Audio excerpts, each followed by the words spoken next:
Hey guys, how are you all? Welcome back to my channel. Today we will see what if Orochimaru captures Naruto and gives him the ability to control water. If you enjoy, then please like, share and do comments. Are you sure this is it, Jiraiya-kun? Hiruzen yelled over the everlasting rain that was the reason this land was known as the Land of Rain. My source told me that he saw a blonde boy with blue eyes be taken into this cave. The Toad Sage said, gesturing to the small cave that was in front of their small team consisting of his sensei and one squad of Anbu. Hiruzen nodded and turned to the team he brought with him. Kakashi-kun, I want you and your team to scout through the cave. Keep your eyes open for any traps and any signs of Naruto-kun. A small chorus of highs was heard before Kakashi and his team disappeared into the black cave, leaving Jiraiya and himself alone. We have failed him, Jiraiya said sadly. Hiruzen nodded. He didn't have to ask to know who he was talking about. It was almost a full month ago when they had found Naruto was gone. He had sent all the available Anbu to search the village for the boy, but after a day of searching with no results they concluded that he was no longer in the village. If he was taken or if he left on his own hadn't been decided. The Sandaime tried to send all the hunter nen he had after Naruto, but when he tried, the civilian council had stopped him, stating that since Naruto was not a shinobi, only they could send someone after him, which they choose not to, claiming that they hoped the demon brat was dead. He was surprised when his old teammates led by Danzo tried to convince the council to send someone after the boy, but Hiruzen was pretty sure they were just scared that an enemy village had captured Naruto in hopes of using him to destroy Konoha. When nothing worked, he had left to send a message to Jiraiya to get him to use all of his connections to find the young blonde.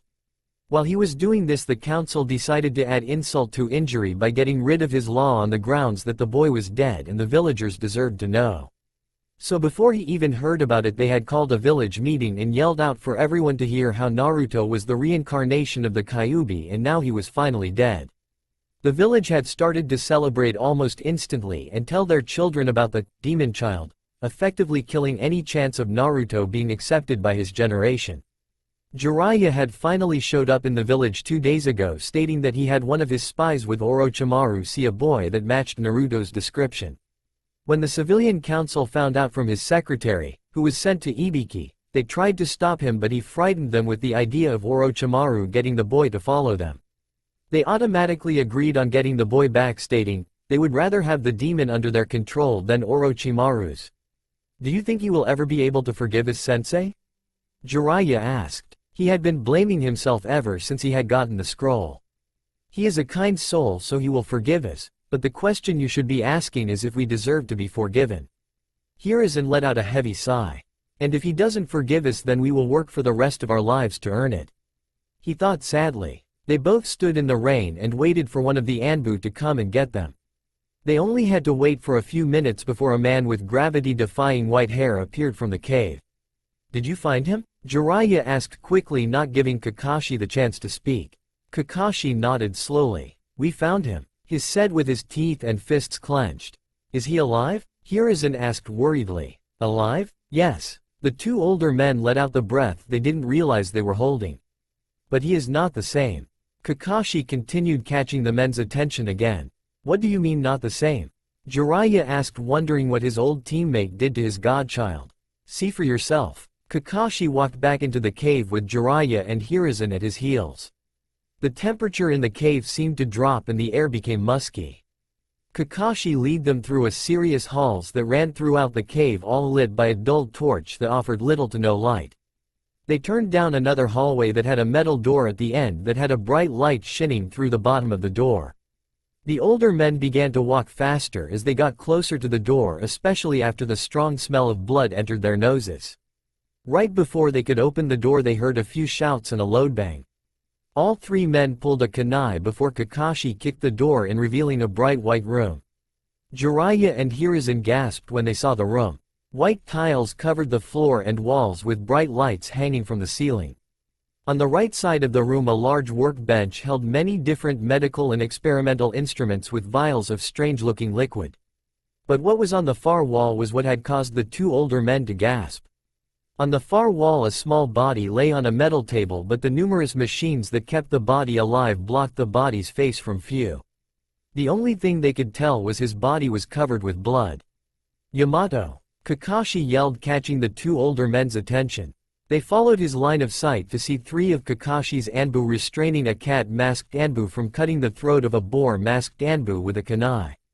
"Stand down," Kakashi yelled again as he put a hand on the cat-masked Anbu's shoulder. But Yamato refused to drop the kunai he had on the man's throat. "This son of a bitch tried to kill Naruto-kun," Yamato growled out in an uncharacteristic show of emotion. It was then that the three men saw the discarded kunai that was on the ground next to Boar's feet. Hiruzen's eyes narrowed dangerously as he allowed his full amount of killer intent wash over the man, causing him turn pale and feel weak. "You better have a good explanation for this," the old Hokage said calmly. "We need to kill the demon brat before he taints Konoha with the Kyuubi's and Orochimaru's power," Boar said quickly, hoping the Sandaime would free him and kill the little demon before he woke up and killed everyone. "Wrong answer. Anbu, take him into custody. Ibiki will take care of him when we get back to Konoha." Yamato let go of the man as the rest of the Anbu quickly knocked Boar out and hauled the man out of the room, leaving Yamato, Kakashi, Jiraiya, and Hiruzen behind. "Is that Naruto?" Jiraiya asked as went to move towards the still unidentified body. But before he could take another step, Kakashi grabbed his shoulder, stopping him. "You can't go near him," Kakashi said at Jiraiya's questioning glance. "And why exactly can't I go near him?" Jiraiya asked. Yamato drew the kunai he still had in his hand back, causing the two older men to lean towards him.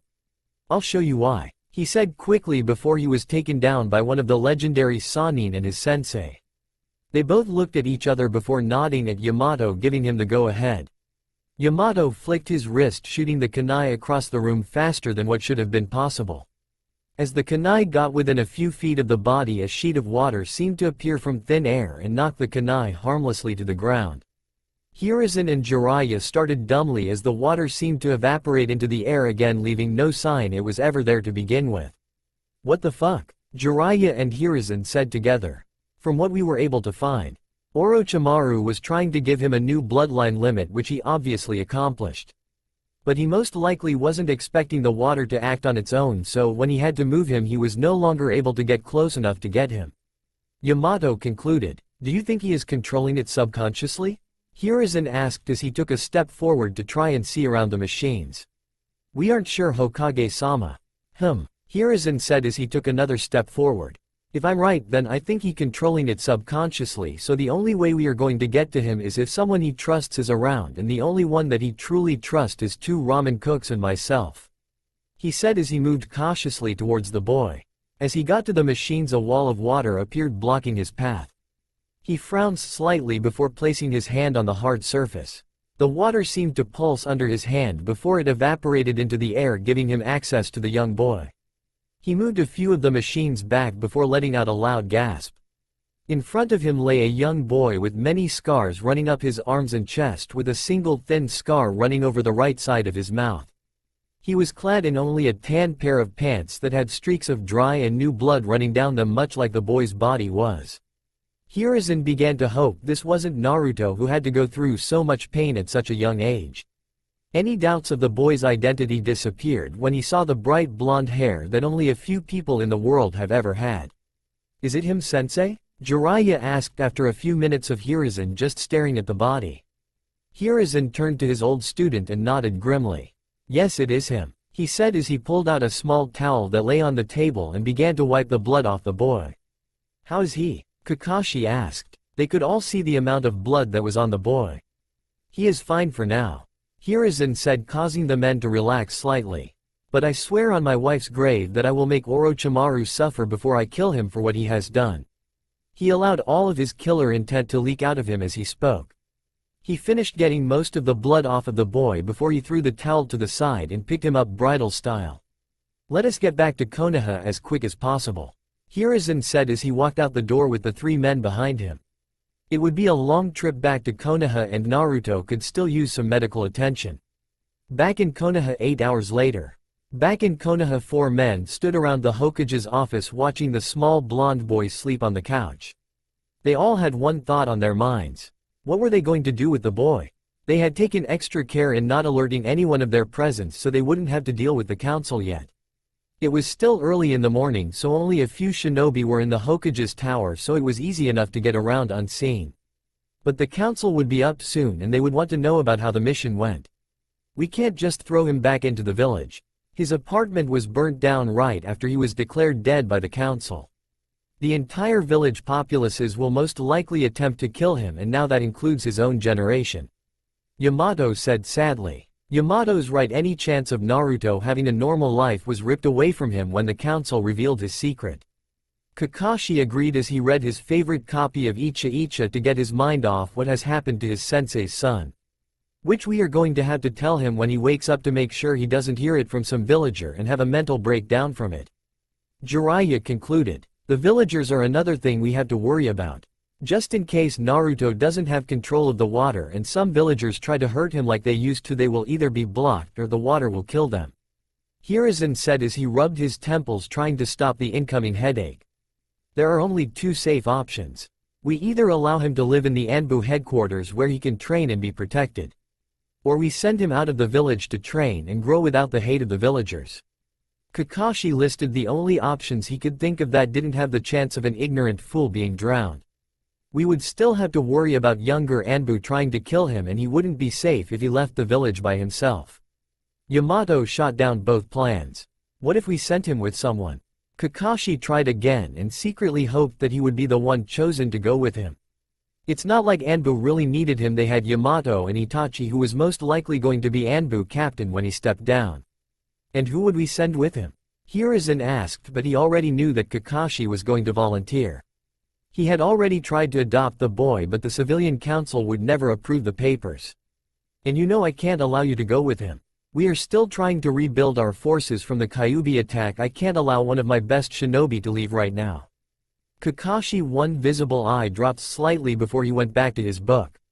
What if I took him? Jiraiya offered, drawing everyone's attention. None of them could deny the idea wasn't good. Jiraiya was strong enough to protect the boy. He could train him into a strong shinobi, and he could introduce Naruto to his spy network, so when he retires Konoha would still have a strong spy network. Does anyone have a reason why Jiraiya-kun shouldn't take him? Hiruzen asked. When no one said anything, he smiled and moved to his desk to make Naruto Jiraiya's apprentice. Now that we have that taken care of, what are we going to do when he turns 12 in 6 years and it's time for him to become a shinobi? After a few seconds of silence, Kakashi looked up from his book and spoke first. Well, I was planning on being his Jonin sensei, but if he is going to be training with Jiraiya-sama for the next 6 years, I'm pretty sure Naruto-kun with at least Jonin level. Especially if he is able to master his control of water. And if he is promoted to Chunin, it eliminates the problem of him being put on a genin team with hostile teammates and sensei. Yamato said. True, but he will still have to do missions on teams that might see him as the Kyuubi. Hiruzen said sadly. It was truly depressing when they couldn't put Naruto on a team for fear of him being stabbed in the back or left behind. What if we made a team like the Sannin consisting of myself, Naruto, and another person who I believe would love the opportunity? And if the time comes that we need someone else to help us, we could always take someone who we know won't let the Kyuubi cloud their judgment. Like Kakashi Senpai or Asuma-san. Yamato suggested. Who would be the other person? Jiraiya asked, wondering who would love to work with two of the village's pariah. Anko-chan. Hiruzen answered before Yamato could. It would be a good idea to place you three together. You have all been hated by the village because of things that were out of your control. And you would all protect each other's backs in battle and out. Kakashi and Jiraiya had to admit, it was a good idea. And it could prove to be one of the strongest teams to be in Konoha since the Sannin. The last wood user, the snake mistress of Konoha, and a boy that could control water. It would be a powerful team indeed. Then it's decided. Naruto-kun will go with Jiraiya for 6 years to train and be protected, then he will come back and join Yamato-kun's team with Anko-chan. The Sandame said as the three men nodded in agreement. Naruto-kun is beginning to move. Kakashi said as he put his book away, and stepped forward to greet the boy. Naruto's mindscape. Naruto stood in front of a large metal cage held tight by a piece of paper with the kanji for seal on it. 2 metal tubes extruded from the walls, one red, one blue, that connected at the doorway and turned into a deep purple. Naruto was used to standing here after a month of coming to this same almost every day. But something was different this time. Droplets of water floated around the entire room and seemed to be going out the doorway too. Naruto reached a hand out and touched one of the droplets, causing it to float away. "Plushie, wake up," Naruto ordered as he kept staring at the water droplets. Two red eyes with slitted pupils opened before focusing on the young scarred blonde. "What do you want, Kit?" the figure asked. "Why the hell is there water floating around?" the blonde asked impatiently. "Oh, that," the figure said as if he was just seeing the floating water. "Orochimaru injected you with the genes to a new bloodline," it said as if it was the most obvious thing in the world. "Why haven't you destroyed it yet?" The boy's eyes narrowed and he stepped towards the cage. "I didn't destroy it because I didn't see a reason to. The fool gave you the ability to control water. Why in the hell would I destroy something like that? Because I told you to, you damn plushie." The figure growled loudly and a red chakra started to leak out of the cage towards the boy. "Do not forget your place, Kit. I am the Kyuubi, the king of demons. You're just the lucky little monkey that was privileged enough to hold me. Be thankful that I gave you such a gift." Kyuubi said. His killing intent began to leak out to try and scare the 6-year-old boy, but to no avail as he just glared back and allowed his chakra to explode out, pushing away the Kyuubis. "Do not forget your place, you fucking plushie. You do as I say or I swear to Kami I'll take away all of your senses and leave you in that cage for the rest of my life." The Kyuubi felt a shiver run down his spine at the thought of being cut off for life. The scariest thing is that the kid and most likely would do it. "Can you destroy the damn bloodline or am I stuck with it?" Naruto asked after he calmed down a little, but he still glared at the large fox. "You're stuck with it, Kit." "Fuck," the blonde boy whispered. "You said I could control water, right?" Getting a nod from the fox, he continued. "Is it just water or is it all liquid?" he asked, causing the Kyuubi to grin. "You're already planning to escape?" he asked, liking the way his container was thinking. To answer the question, yes, you can control any form of liquid. Hell, if you concentrated enough you could even control the water that runs through a man's body. It would cost you a lot of chakra, but your enemy would be fucked. The Kyuubi finished with a large grin from just imagining his container ripping the water out of his enemies' bodies. It would be a slow death. "Well, if I'm stuck with it I might as well learn how to control it," Naruto said as he looked at the water. "When you wake up you should be able to form water from thin air and use it to either make an ultimate defense or make different weapons and jutsu with it. If anyone tries to use a water jutsu on you or any sub-element with water in it, you should be able to either make it miss you or completely take control of it and attack your opponent with it. You're basically a water user's worst nightmare." Naruto tried to control the water around him but to no avail. "How do I control it?" he asked the Kyuubi. "From what I have been able to tell, when you wake up you should be able to feel the water in the air around you and any body of water that's close to you. To control it, just focus on it and use your hand motions to control it. Once you get used to it you should be able to control it with just mental commands." "Alright, send me back. It's time for me to escape," Naruto said as he closed his eyes and waited for the familiar push that came when he was pushed out of his mind. "Oh yeah, I forgot to tell that the one you all old man and a group of his Anbu came and rescued you." The Kyuubi grinned when Naruto's eyes shot open in surprise. The first emotion he had shown that wasn't hate. "You have been in Konoha for almost an hour now. You goddamn plushie," Naruto yelled right before he was pushed out of his mindscape. Back in the Hokage's office, Naruto's eyes snapped open when he felt the other presence in the room. He sat up quickly and looked around. He instantly noticed that he was in the Hokage's office with 4 other people, one being the Hokage.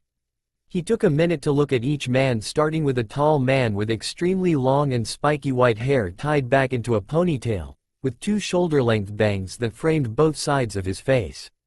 He also had red lines that ran down from his eyes and wore a horned forehead protector with the kanji for oil. He wore a green short shirt kimono and matching colored pants, under which he wore mesh armor that showed out of the sleeves and legs of his outfit. His outfit was completed with handguards, a simple black belt, traditional Japanese geta, a red cloak with 2 simple yellow circles, and a scroll on his back. The next man who stood next to him had gravity-defying gray hair. He wore the standard Konoha ninja uniform with iron guard gloves. He also wore a mask over the lower part of his face with his forehead protector over his left eye. The next man had brown hair with black eyes. He wore the standard Anbu attire including the katana strapped to his back. He also wore a mask-style forehead protector similar to the Nidaim's. A cat mask that Naruto recognized as one of the Anbu that had saved him from a few mobs. Now that he thought about it, the gray-haired man reminded him of the dog-masked Anbu that was usually with Cat. While he inspected the men they were inspecting him, they all noticed that his neutral facial expression never faltered. And his ice blue eyes. Kid, I need you to try and feel the water around you, then when you can feel it, condense it into a ball or something. The Kyuubi's voice said from the back of Naruto's head. He did as instructed and closed his eyes to try and focus on the water around him. It was small at first, but the more he concentrated, the easier it was to feel the water that seemed to float around the room. A big source of water sat on the desk, which he guessed was a glass of water. He could also feel a faint source of water coming from the four men in front of him, but it was extremely weak. Refocusing on the water molecules around him, he held his hand out and willed the water to form in his hand. After a few seconds, he heard a loud gasp come from the men in front of him. The blonde opened his eyes to see a fist-sized ball of water resting in his hand. He threw it up and down to test its strength. He found that it felt rock solid, but it was as light as a feather. Good job, kid. The Kyuubi congratulated the boy. Before I forget, it might be a good idea for you to get something to carry some water around with you at all times. A Boda bag would be perfect, Kyuubi said before he cut the mental link with the boy. Naruto played with the ball for another minute before he allowed the water to evaporate back into the air around him. Naruto-kun, are you okay? A voice Naruto was thankful to hear asked him. He looked up into the face of the Sandame. It was nice to finally be around a trusted person once more. I'm guessing you saved me? Naruto asked, although he already knew the answer. The four men noticed that his facial expression didn't change once and his voice had stayed at the same octave. To those who knew the boy, it was extremely disturbing. It didn't help that his once bright blue eyes were now darker, causing them to look like ice. Yes, my old student Jiraiya-kun here. The Sandame pointed to the spiky-haired old man, who waved at Naruto with a smile on his face. Found out where you were being held, so I got a group of Anbu together and we went and rescued you from Orochimaru. Naruto's eyes narrowed at the man's name. Can you tell us what happened to you, Naruto-kun? Kakashi asked the boy, whose eyes seemed to darken even more than they already were. Can I get some new clothes first? Naruto asked as he looked down at his bare chest. He ran his fingers over the scars that ran down his chest and arms. His left hand absent-mindedly touched the scar that ran over the right side of his mouth. Oh yes, let me see what I have, the Sandame said as he went back to his desk and shoveled through a drawer. He pulled out a blue summoning scroll and inspected it briefly before throwing it to the young boy. Do you know how to work that?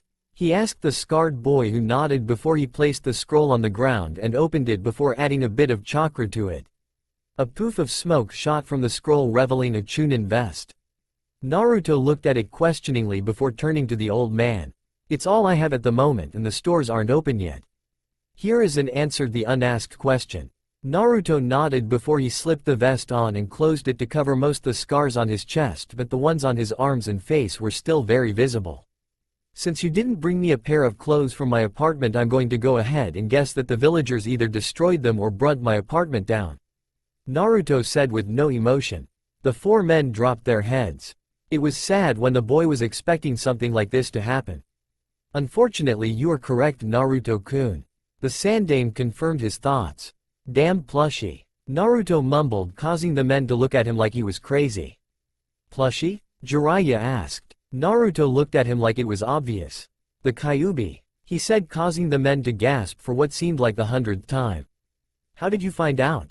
The Sandame asked, getting ready to find the man and kill him for revealing the secret. Orochimaru told me about 2 weeks after he got to me. He said that's why he wanted me to test experiments on, because the plushie wouldn't allow me to die. The four men cursed the snake for doing this to the small blonde. You are not the Kyuubi, Naruto-kun, you are only the container, Kakashi said, hoping the boy wouldn't succumb to the thoughts of the villagers. The blonde chuckled darkly. You're right, I'm not the Kyuubi, but when the time comes that I need to protect the people I care about, I will become the Kyuubi. I will use his power to strike fear into the hearts of my enemies. And now with the power to control water, I will one day be strong enough to protect everyone, the boy said as he formed a water kunai that he quickly threw into the opposite wall, which pierced all the way to the ring. Naruto had to remember to increase his chakra control. He had used almost 25% of his chakra just to make that kunai. That it is very honorable of you, Naruto-kun. Yamato said, remembering when he said something similar when he was still learning to control his wood release. Can you tell us what happened now, Naruto-kun? Hiruzen asked after a few minutes of silence. Naruto's eyes narrowed again as he sat back down on the couch. I'll make this short. I was tricked by a man who I thought I could trust. He used a poison to knock me out. When I woke up I was in that cave strapped to a table. Orochimaru was there watching over me with a scalpel that seemed to be drenched in this black stuff. He told me that he was trying to make a poison that a demon's chakra couldn't even heal. At the time I had no idea what he was talking about, but I do know that after many different experiments he finally got a poison that worked. Naruto said as he ran his hands over the many scars that ran around his arms. After he got the poison to work he would use it to cut me, then try to study how it worked. Obviously it took a few tries to figure it out. He chuckled slightly. He then went on to tell me about the Kyuubi being sealed inside of me. He attempted to get me to hate Konoha and join him, but when he realized that I wouldn't betray Konoha he started injecting me with different liquids that were meant to alter my genes and give me a bloodline, but before they could work I was pulled into my mind where I met the Kyuubi. I apparently impressed him when I didn't flinch when he released his killing intent at me. So for a reward he didn't allow any of the liquids to work on me. But apparently he decided the last one Orochimaru injected me with was too good to let go. The next thing I knew I was here. He finished with a faraway look in his eyes. Who was the man that betrayed you? Jiraiya asked, hoping to find and torture the man before sending him to the 7 rings of hell. I don't remember. Naruto said quickly before sending the men a, leave it alone, look. They all looked like they wanted to protest, but at the same time they didn't want to upset the boy. So what happened while I was gone? Naruto asked, trying to change the subject. He instantly got worried when all the men looked a little scared. Well, after we found that you were gone the civilian council declared you dead and destroyed the law I had made that forbid anyone from telling the younger generations about the Kyuubi being sealed inside. I did it hoping that you would have a normal life with a few friends, but pretty much any chance of that happening was destroyed when the council told the younger generations about you being the Kyuubi. Naruto simply nodded, not showing any sign that the news affected him. So what now? He asked as he leaned his head against the back of the couch. Well, we thought about all of your options and the best one we could think of is to send you out of the village with Jiraiya-kun so you can be trained and protected. You would come back in 6 years to become a shinobi. Hiruzen said. The young blonde looked at the tall spiky-haired man before standing and walking closer to the Sandaime. Can I trust him? Naruto whispered so the other men couldn't hear. He is my best student. You can trust him to make you a great shinobi and protect you. Hiruzen whispered back. Orochimaru was one of your best students too, and he ended up experimenting on me for a month. Naruto whispered back harshly. Hiruzen frowned slightly. I know and I am sorry for that, but believe me when I tell you that you can trust him. Naruto looked at the man with a calculating look. If it helps, he is your godfather. Hiruzen tried to get him to trust the old pervert. But unfortunately Naruto narrowed his eyes at the man for a brief second, but long enough for the experienced shinobi to catch. Fine, I'll go with him. Naruto said with a monotone and blank face. I'm glad to hear that. Jiraiya smiled widely at the boy. He finally would have the chance to make it up to the boy and his father. When do we leave? The boy asked. As soon as possible to avoid the council. Jiraiya said as he opened the door for the boy. Goodbye, Naruto-kun. The Sandaime said as he knelt down to give the boy a hug, only for him to take a step back. I'm sorry, but could you not touch me for right now? The boy explained when he saw the hurt look on the Sandaime's face. It's not that he didn't like the old man, it's just that after a month of only being touched when they were going to cut or inject him with something had made human contact a touchy subject for the boy. I'll see you in 6 years, old man. Naruto smiled slightly to try and make the old Hokage happy before he turned and walked out the door, followed closely by Jiraiya. He is going to be a force to reckon with when he comes back. Kakashi said as he pulled his book out. Yes, he will be. Yamato agreed before he placed his mask back on and saluted the Hokage. I'm going to go tell Anko about what has happened, he said before he disappeared in a swirl of leaves. Yeah, I guess I might as well leave too, Kakashi said before giving a 2-fingered salute before he disappeared in a similar fashion as Yamato. The next 6 years are going to be very boring without you here, Naruto-kun. the Sandame said before he went back to his desk and started getting ready for the council meeting that would probably consist of a lot of yelling. The Sandame looked at the 3 shinobi that stood at attention in front of him. He called each of them here so they could hear what Naruto has become over the past 6 years of his life. Jiraiya, who stood next to him and trained the boy for 5 years before Naruto went off by himself to train and travel the world for a while, had asked for them to be here so they didn't make any deadly mistakes. "What have you called us here for, old man?" the only girl in the group asked impatiently. The woman had light brown, pupil-less eyes. Her violet hair was done up in a short, somewhat spiky ponytail. She wore a tan overcoat, complete with a fitted mesh bodysuit that stretches from her neck down to her thighs. The mesh seems to be somewhat transparent, since her body can be seen underneath. She wears a dark orange skirt, as well as a forehead protector, a small pendant, and shin guards. The pendant is on a thick cord rather than a chain to prevent it from being easily torn off in combat. And even though he couldn't see it, he knew that the cursed seal given to her by his old student was on the left side of her neck. "I have called you here today so Jiraiya-kun here can tell you about your new teammate that should be showing up later today." Hiruzen informed his shinobi and had apparently forgotten about her lack of respect that she showed early. Just like Naruto, she showed respect to those she liked with nicknames. "Naruto's coming back?" one of the men at Anko's side asked, completely forgetting about the little orange book that he was reading before. The man had gravity-defying spiky white hair. He wore the standard Jonin uniform with a black mask covering the bottom half of his face, with his forehead protector slanted to cover his left eye. The only difference in his uniform was the black gloves that had metal plates for extra protection. His name was Hitaki Kakashi, or better known as the Copy Nen. "It's been a little over 6 years and I asked him to come back to become a ninja with the rest of his generation." "Wait, do you mean that we are going to have to train some little brat?" Anko asked. She did not want to train some green-eared spoiled brat for the next year just because he had a hard life. He. You aren't going to train him anything. Hell, he will most likely be the one teaching you a few things. Jiraiya smiled at the now pissed-off women. She has no idea who she is messing with. Although thinking back to it, we probably should have told her the full story of what happened to Naruto. She would probably have a lot more respect for the boy. "There is no way that some spoiled little brat is going to be able to teach me anything. I'm a fucking Jonin for Kami's sake." Anko growled out. "Spoiled?" Hiruzen looked at her questioningly. "What exactly did you tell her, Yamato?" he asked the final man, who still hasn't taken his cat mask off. Yamato has short brown hair and black eyes. He wore the standard Konoha Anbu uniform. Hiruzen knew that he has a mask-style forehead protector that frames his face, similar to that of Tobirama Senju. Thinking about it, he was the only Konoha nin that wore that style of forehead protector.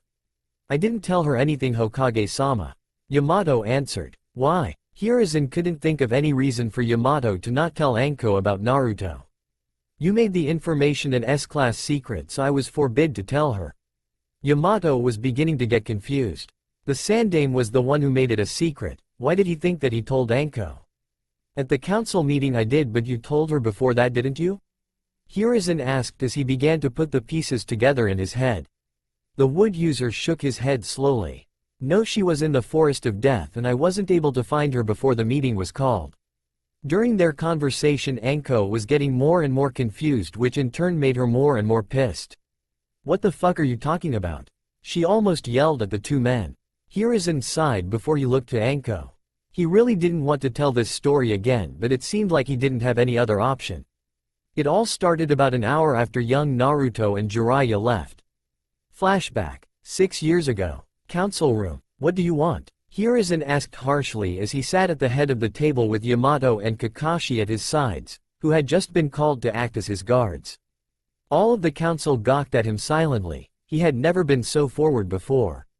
But the Sandame didn't care. He was tired and it had been a long couple of days. "We have called you here to ask how the mission went," Danzo said after regaining himself faster than everyone else.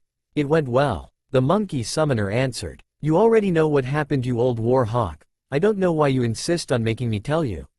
The Sandame was no fool and he knew that Danzo had shinobi reporting to the old war hawk. But he had no way to prove it or he would have stopped the battle-crazed fool years ago. Danzo frowned slightly before regaining himself. "Details?" Danzo knew his old teammate would try to avoid the details of what really happened and try to cover it up, so when his spy told him about what had happened at Orochimaru's base, he had instantly called this meeting so he could get his hands on the demon child. Hiruzen sighed again before he placing his elbows on the table and resting his chin on his interlocked fingers. Jiraiya's intel was correct and we found the base easily. It seemed to be abandoned a few hours before we got there because Orochimaru and all of his subordinates were gone. Don't ask, don't ask, don't ask, he prayed silently. What about the boy? A civilian council member stopped himself from calling the boy a demon when he was glared at by Hiruzen and the two Anbu behind him. He was been found and brought back to the village. The Sandaime tried to avoid the upcoming fight. Why did you save the demon? Hiashi Hyuga asked. It was no secret that he hated the boy and openly encouraged the members of his clan to hurt the boy as much as possible. We saved no demon. We saved a boy, you pompous ass. Someone said, but they threw their voice so no one could tell who it was.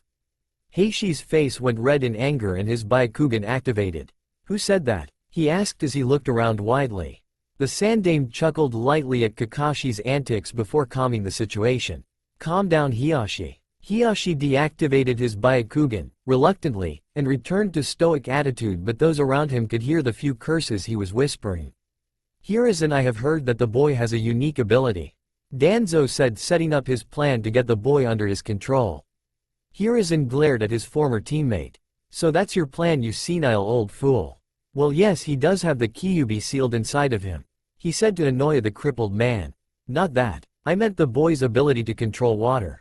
Danzo almost yelled out, causing the council to gasp. What do you mean control water, Danzo? Shikaku Nara asked as he finally lifted his head from the desk. The same question ran through the heads of the rest of the council. Before Danzo could answer, the old monkey summoner cut him off. He means that Orochimaru used him for an experiment that caused Naruto to gain complete control of water. I won't tell them that he also made a poison that actually hurt Naruto, or one of these fools might try to get some to hurt Naruto. We have to kill the demon. A civilian council member yelled. The other council members yelled out, supporting him. Why should we kill him? Shikaku asked, causing everyone to look at him. Now that he controls water and possible the Kyuubi's chakra, one day he could become one of the strongest shinobi this world has ever seen. The Sandaime smiled at his Jonin commander for not seeing the boy as a demon. Exactly, he could use the power to destroy all of us with it. A civilian said. We cannot allow him to taint Konoha with the Orochimaru's or the Kyuubi's power. Another civilian spoke. He is an abomination with these abilities Orochimaru has given him. We need to kill the demon before he learns to control it. Another civilian yelled. Most of the shinobi council looked over at the cat-masked Anbu behind the Sandaime. They all knew that he had the wood bloodline limit like the Shodai Hokage and that he got it from Orochimaru. They all watched to see if he would make a move, but he made no sign that he would do anything to the foolish council member. Inside, Yamato was pissed at being called abomination. Even though the insult wasn't directly sent at him, it was still insulting. Anko and himself were constantly abused because of that goddamn snake, and now Naruto, who was already judged for the Kyuubi, would now have to deal with Orochimaru too. The boy's life had just gotten even more difficult. That's enough. Sarutobi yelled, causing all attention to turn to him. I see that most of you have chosen to hate the boy for things out of his control, just like the Kyuubi, so now I'm going to have to stop this just like I did with the Kyuubi. Which you all fucked up. From now on, Naruto's unique ability to control water will be an S-class secret until the time he comes back from his long-term training trip with my student Jiraiya. This meeting is now dismissed.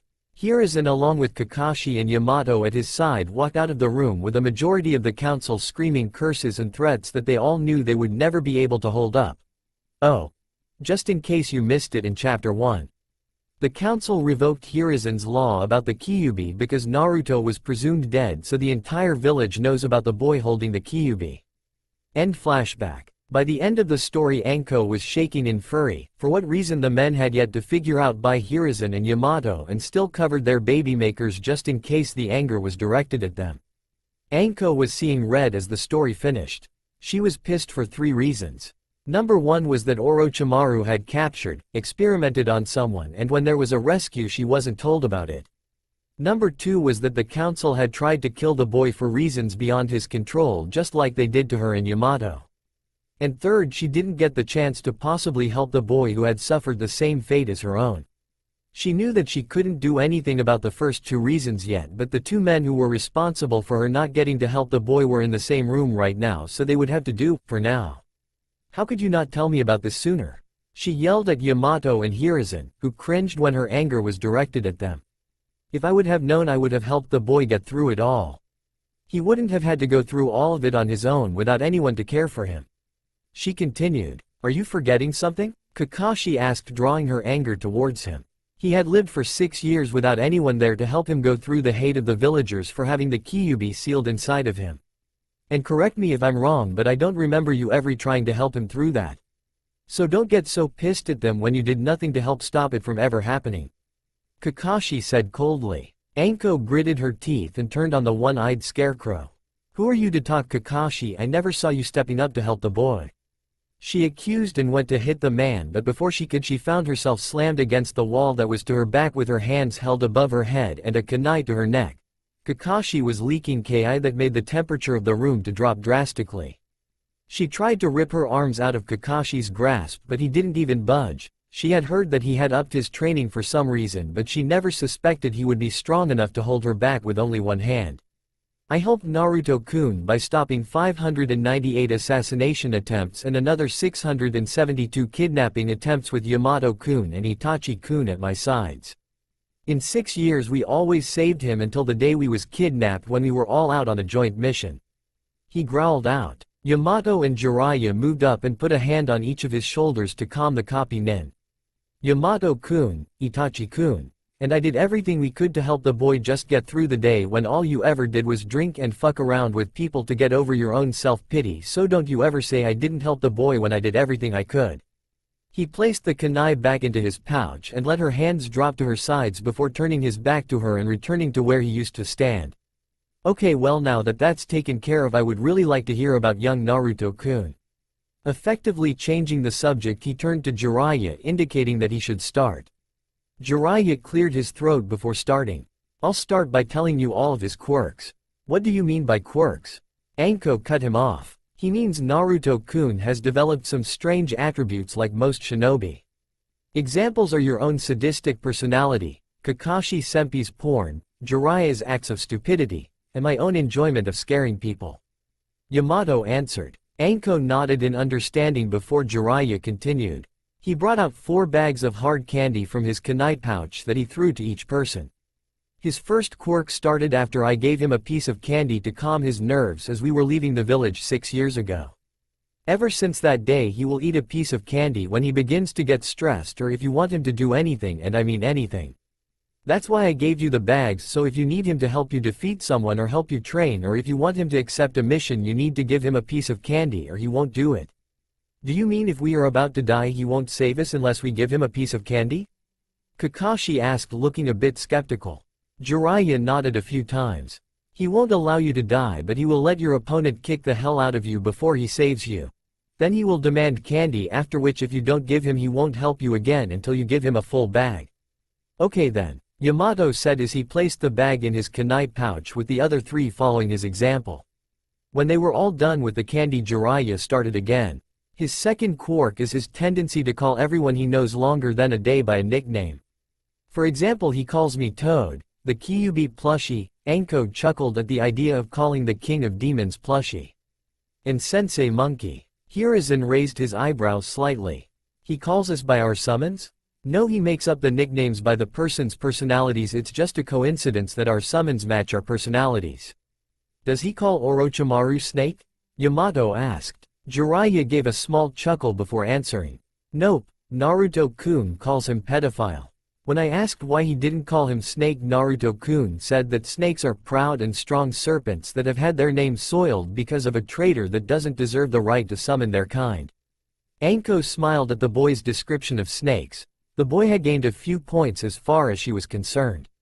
Is that all of his quirks, Jiraiya-kun? Hiruzen asked. Unfortunately no, he was one more that you all need to hear and respect or it might get you killed. He said seriously, which caused everyone to straighten up and pay attention. No matter what happens you can never touch him, and when I mean touch I mean just lightly poking him will get you killed. Why can't we touch him? Anko asked. Because of what happened to him, he was grown a deep fear of physical contact. In the 5 years I trained him, the farthest I got to touching him was placing my hand on his shoulder, and I can only do that when he is prepared for it. What happens if you do touch him? Jiraiya pulled down the sleeve of his shoulder to reveal a round scar a few inches over his heart. 2 years into the training we saved a small village from some nuke nen. When we were done, the townspeople surrounded us to thank us. I got distracted by some women while Naruto collected a bag of candy from the mayor of the town. A girl that Naruto-kun had saved when a nuke nen had used her as a hostage was so thankful she hugged him from behind. Now normally he could control his water and just push her off, but he wasn't ready for it, so he controlled his water subconsciously and almost pierced the girl through the heart. He would have succeeded if I hadn't used a body switch to take the blow for her. He let go of his shirt, which successfully hid the scar. Every one of them stared at him with shocked expressions. It was hard to hurt a Sannin that badly, but for the boy to do it subconsciously just because he was touched was pretty scary. The Sandaime took out his pipe and lit it for the first time throughout that whole conversation. He took a deep breath before blowing the smoke out slowly. "How strong do you think Naruto-kun is?" he asked, even though the boy would have to go through a test no matter what Jiraiya's answer was. "If he went all out, he could beat you 4 out of 5 times. If you used the Kyuubi's chakra, you would be lucky to last a few minutes." He smiled as everyone's jaws hit the ground. Although he does hide his true strength constantly. I have seen him fight a genin for 20 minutes and he actually made it look like it was a close fight. You can't be serious. Anko couldn't believe some little brat could be so strong. Even with the Kyuubi and the power to control water, the Hokage has years of experience and strength that makes him the strongest shinobi in the village. Jiraiya nodded slowly. "I'm telling you the truth. He is most likely one of the strongest shinobi in the world, if not the strongest." Wow, was all Kakashi could come up with after hearing everything about the boy. "I thought Ni-san told you not to tell anyone about us." A girl's voice startled everyone in the room. They turned to the door to find a small violet-haired girl with black pupil-less eyes. She appeared to be about 10 years old, give or take a few years. She wore black skin-tight shorts that ran down to just above her knees. She had on a light blue sleeveless shirt that ran down to her mid-thigh with a dark blue shinobi vest on top of it with 3 blue sealing scrolls on each side of the vest. Her arms and the rest of her legs were covered by white medical bandages. She had light blue shinobi sandals on that matched her shirt and a black kunai pouch on each leg. "Isaribi-chan, you're early." Jiraiya appeared behind the girl and gave her a hug, but it looked more like he was trying to hide behind the small girl. "Don't hide behind me," the girl said as she slipped out of his grasp. "He warned you not to tell anyone about us." Jiraiya paled and began to sweat. "Please help me, Isaribi-chan, I'll do anything." Jiraiya pleaded as he bowed to the younger girl. "Give me one good reason why I should help you, Grandpa?" If Jiraiya would have looked up, he would have seen her evil smirk. "I'll buy you all the sushi you want if you help me." Jiraiya now had a stream of tears running down his face. "Deal." The girl cheered before she passed everyone and sat in the chair in front of the Hokage's desk. Jiraiya let out a deep sigh before he stood up and faced everyone who was looking at him like he was crazy. "Who is this girl, Jiraiya-kun?" Kakashi asked, pointing to the girl. "This." Jiraiya messed the girl's violet hair up, causing her to glare at him. "Is Naruto-kun's adopted sister." "Sister? I didn't know he had a sister." Anko said as she reached out towards the girl. Just before her hand touched the girl's shoulder, the temperature in the room dropped as someone released a huge amount of Ki. "If you value your life, you won't touch Catfish-chan." A cold voice spoke from the entryway of the door. Everyone turned to find a boy with blonde hair that was pulled back into a ponytail that hung to his shoulder blades with whisker marks on his cheeks. He was leaning against the door with his arms crossed in front of his chest. He stood about 5 feet 2, with almost no fat on his body. He wore a dark blue shinobi vest that matched the girl's. Only 3 boda bags were strapped on the back. The bottom boda was brown with the kanji for shield on it. The middle boda was red with the kanji for curse. And finally the top boda was purple with the kanji for sword. He wore black anbu pants with a blue hilt that seemed to belong to a katana, but the blade was missing. They noticed that he didn't have a single kunai pouch on his body. With black combat boots and dark blue fingerless gloves for extra protection, the boy was quite intimidating. But nothing compared to his ice-cold blue eyes that were currently focused directly on Anko. Ni-san. Isaribi yelled happily. She ran up and hugged the taller boy who simply patted her head, never taking his eyes off of Anko. Who is she? The boy asked to no one. She is going to be your new partner, and she is also the girl that was betrayed by Orochimaru that I told you about a few years back. Jiraiya answered quickly before Anko said something that would get her killed. Her name is Anko Mitarashi. Naruto seemed to accept the answer for now as he turned to look at the other people in the room. He instantly recognized the two men next to Anko. Long time no see, Wood-kun, no eye. The two men sweat dropped at their nicknames while everyone else snickered. You do know that I have an eye under here, right? Kakashi asked, pointing to his covered eye. But it is not your eye. Kakashi dropped his head in defeat. He does have a point. Kakashi thought to himself. You have grown, Naruto-kun. Hiruzen smiled at the young blonde boy who only gave a small smile in return. That's bound to happen after 6 years. Naruto said with a smirk. How have you been, Monkey Gigi? The Sandame smiled at his nickname. Good, but I have missed you. He walked around the desk and in front of the boy before sticking his hand out. Naruto seemed to have an inner battle with himself before he reached out and shook the man's hand. I have missed you as well. The blonde said before he pulled his hand back to his side quickly. Isaribi smiled widely at him before hugging his waist again.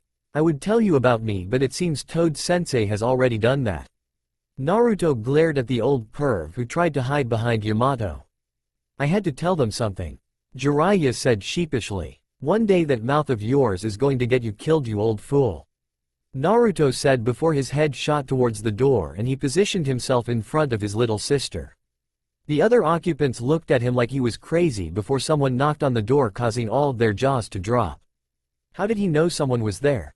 They all thought except for Jiraiya and Isaribi, who were used to him doing that. Come in, the Sandame yelled when he got over his shock.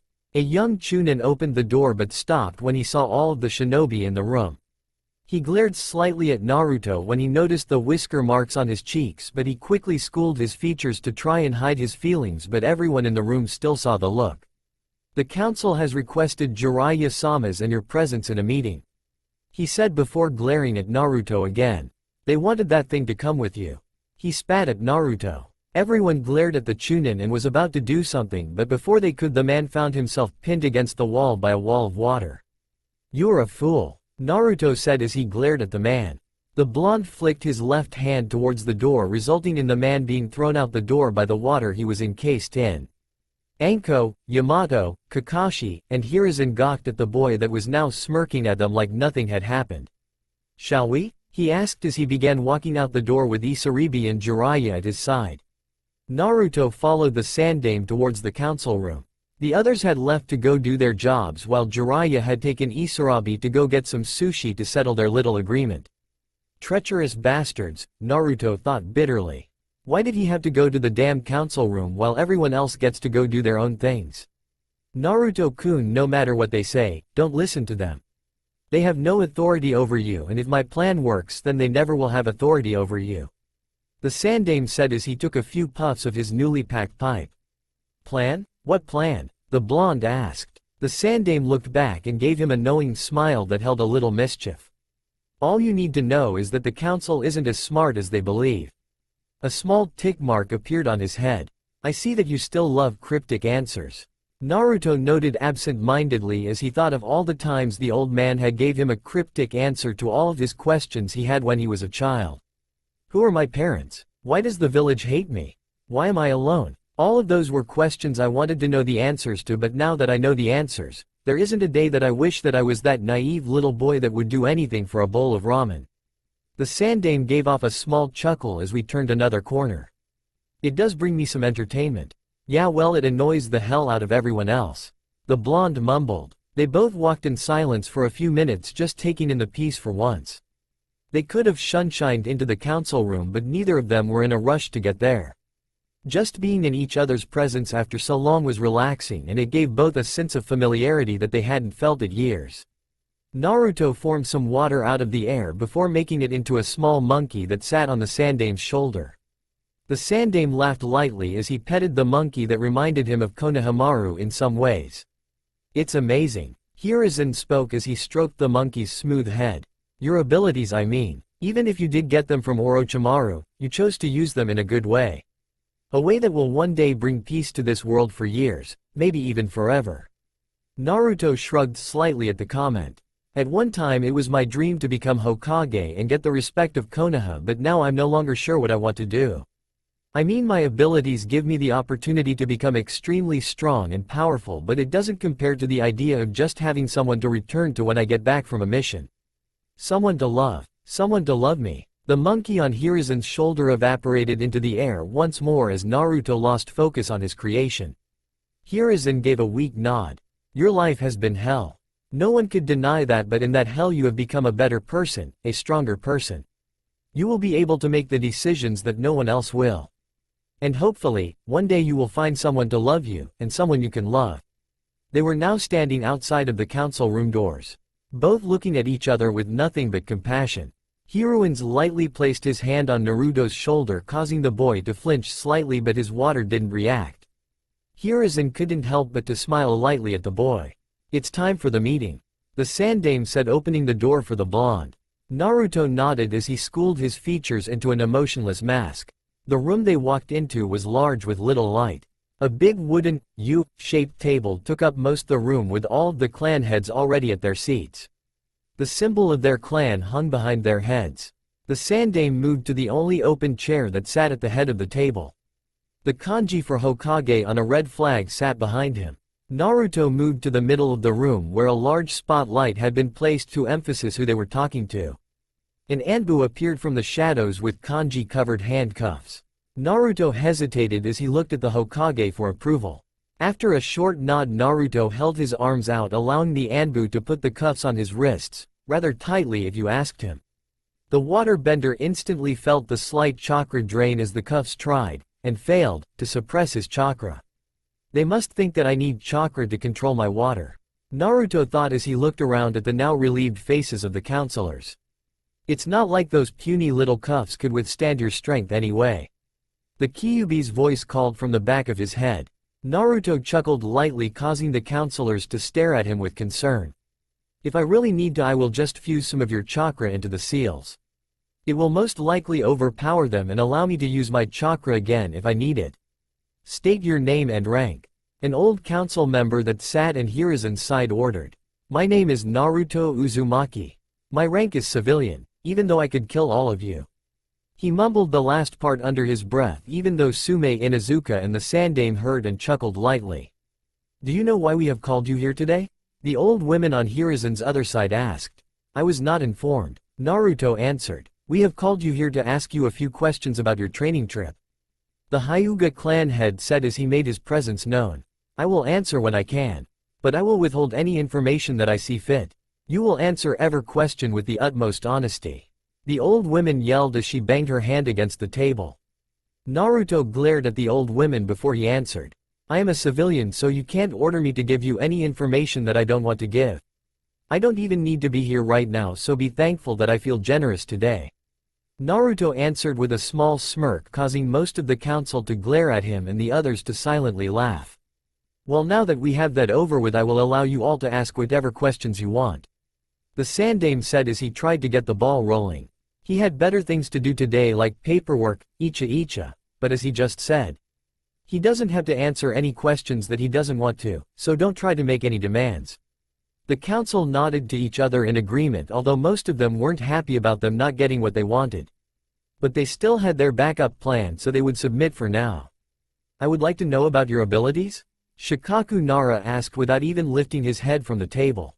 I need to know where I could use you if we end up in war. Frontline, infiltration, village defense, etc., etc. Shikaku finished with a small wave of his hand. Full control of water with a high affinity for earth jutsu, which is why I have the nickname Poseidon in the land of water. I'm good with kenjutsu, sealing, and I have high regeneration rates. Naruto summarized without letting too much of his abilities out. Shikaku seemed to accept this answer as his shoulders slumped and he seemed to have fallen back to sleep.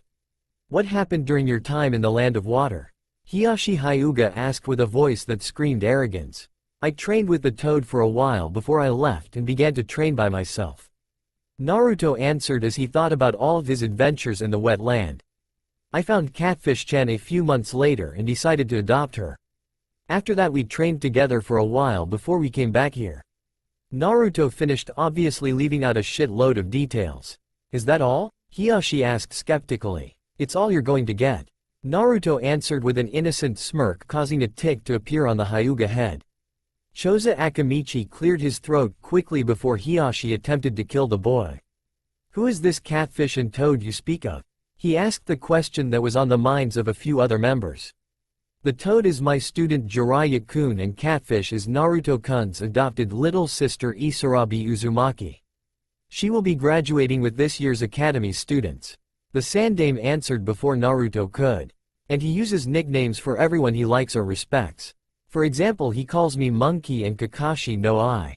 At this most of the council sweat dropped. "In the reports we received it said that you had many scars running along your body. But as far as I can see you do not have a single scar on your visible skin." Inoichi Yamanaka commented as he looked at the boy's exposed arms.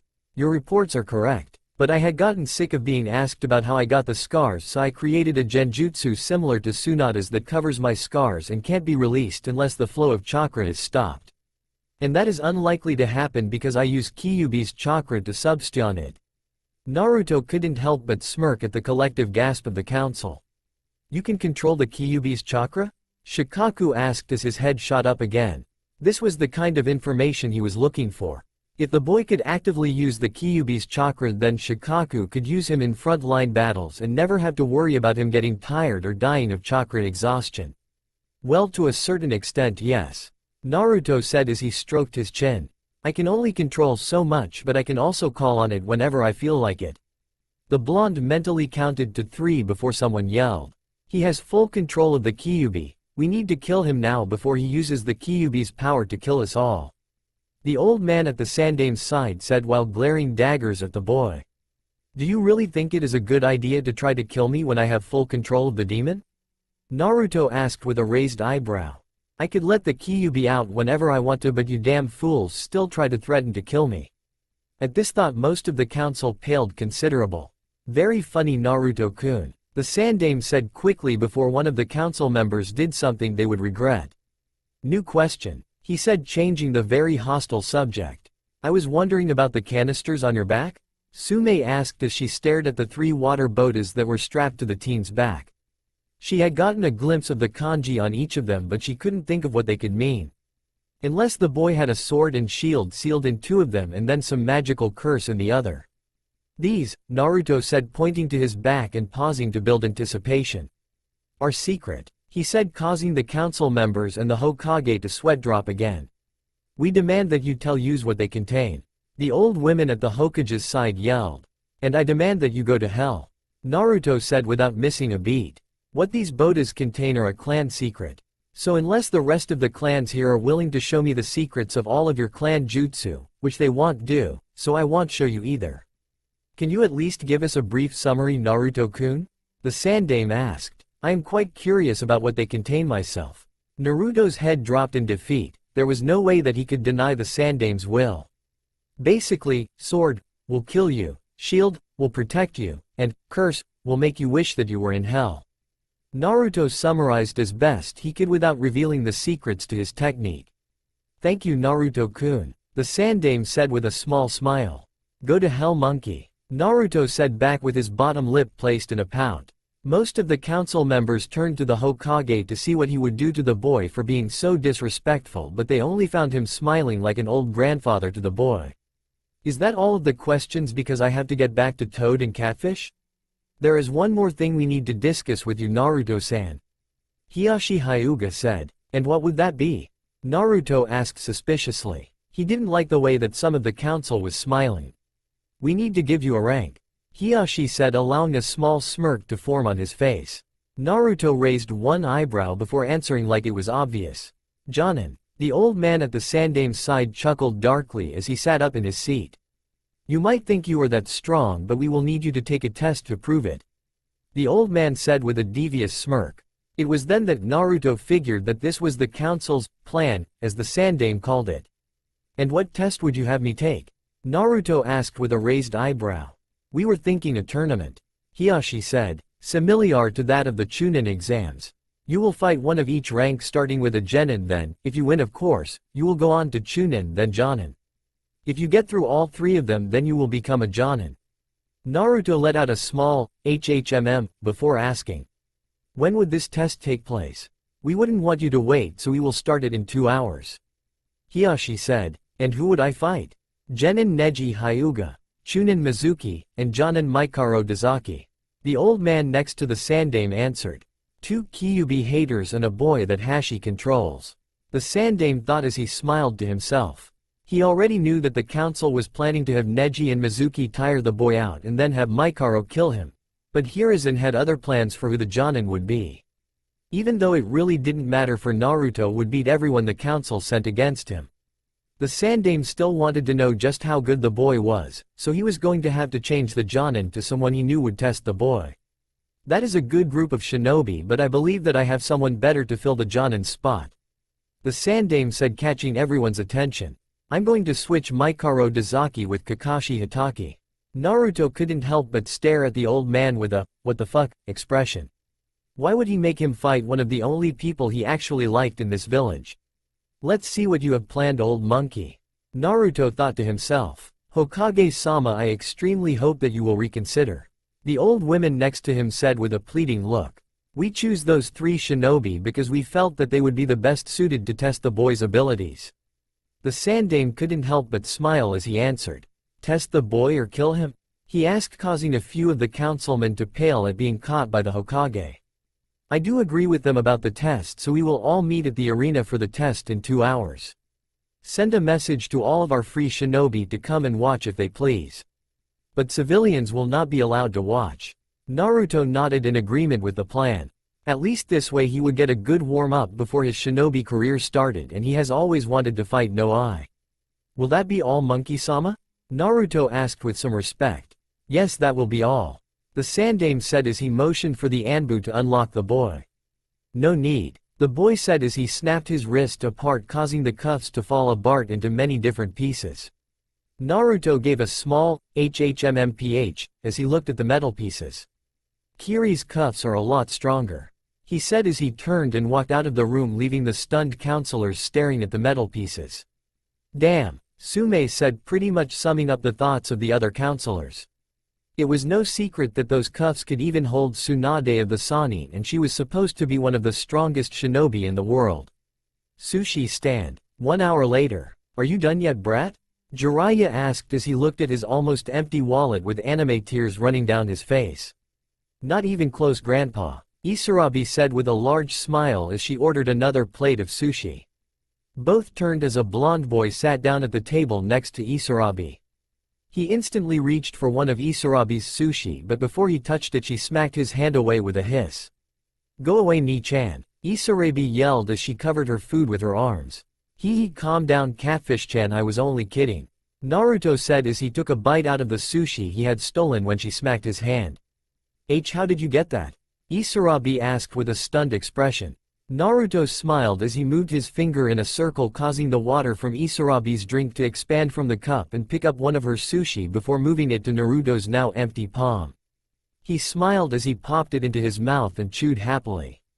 That's how, he stated happily. That's not fair, Isarabi whined, causing Naruto and Jiraiya to laugh at her expense. Don't laugh at me, she yelled before turning away from them and crossing her arms with a hump. Shouldn't you be at the academy, Isaribi-san? A white-haired man with one eye covered by his hite said as he sat down in the remaining seat at the table. Kakashi-kun, what are you doing here? Jiraiya asked as he took a sip of sake. I came to talk to Naruto-kun about the test, Kakashi said as he snatched a sushi from Isarabi, who started to yell about mean old men and stupid older brothers. What test? Jiraiya asked, his curiosity getting the better of him. The council is making me take a test to see what rank I should be. I fight a Hyuga Genin, some random Chunin, and no I here, Naruto said, gesturing to the one-eyed man that sweat dropped at his name. You do know that I have an eye under the hite, right? Kakashi asked as he pointed to his covered eye. Whatever you say, no I, Naruto said, completely ignoring the Jonin. Jiraiya, not wanting to listen to the two argue, quickly changed the subject. Do you know who the Chunin is, Kakashi-kun? he asked. His name is Mizuki. He is a Chunin Academy instructor along with Iruka Amino. Kakashi paused when he thought he saw Irabi's drink shake violently, but as quick as it came it was gone. He is an average Chunin who will probably never reach Jonin rank, but one thing I do know is that he is a major Kyuubi hater.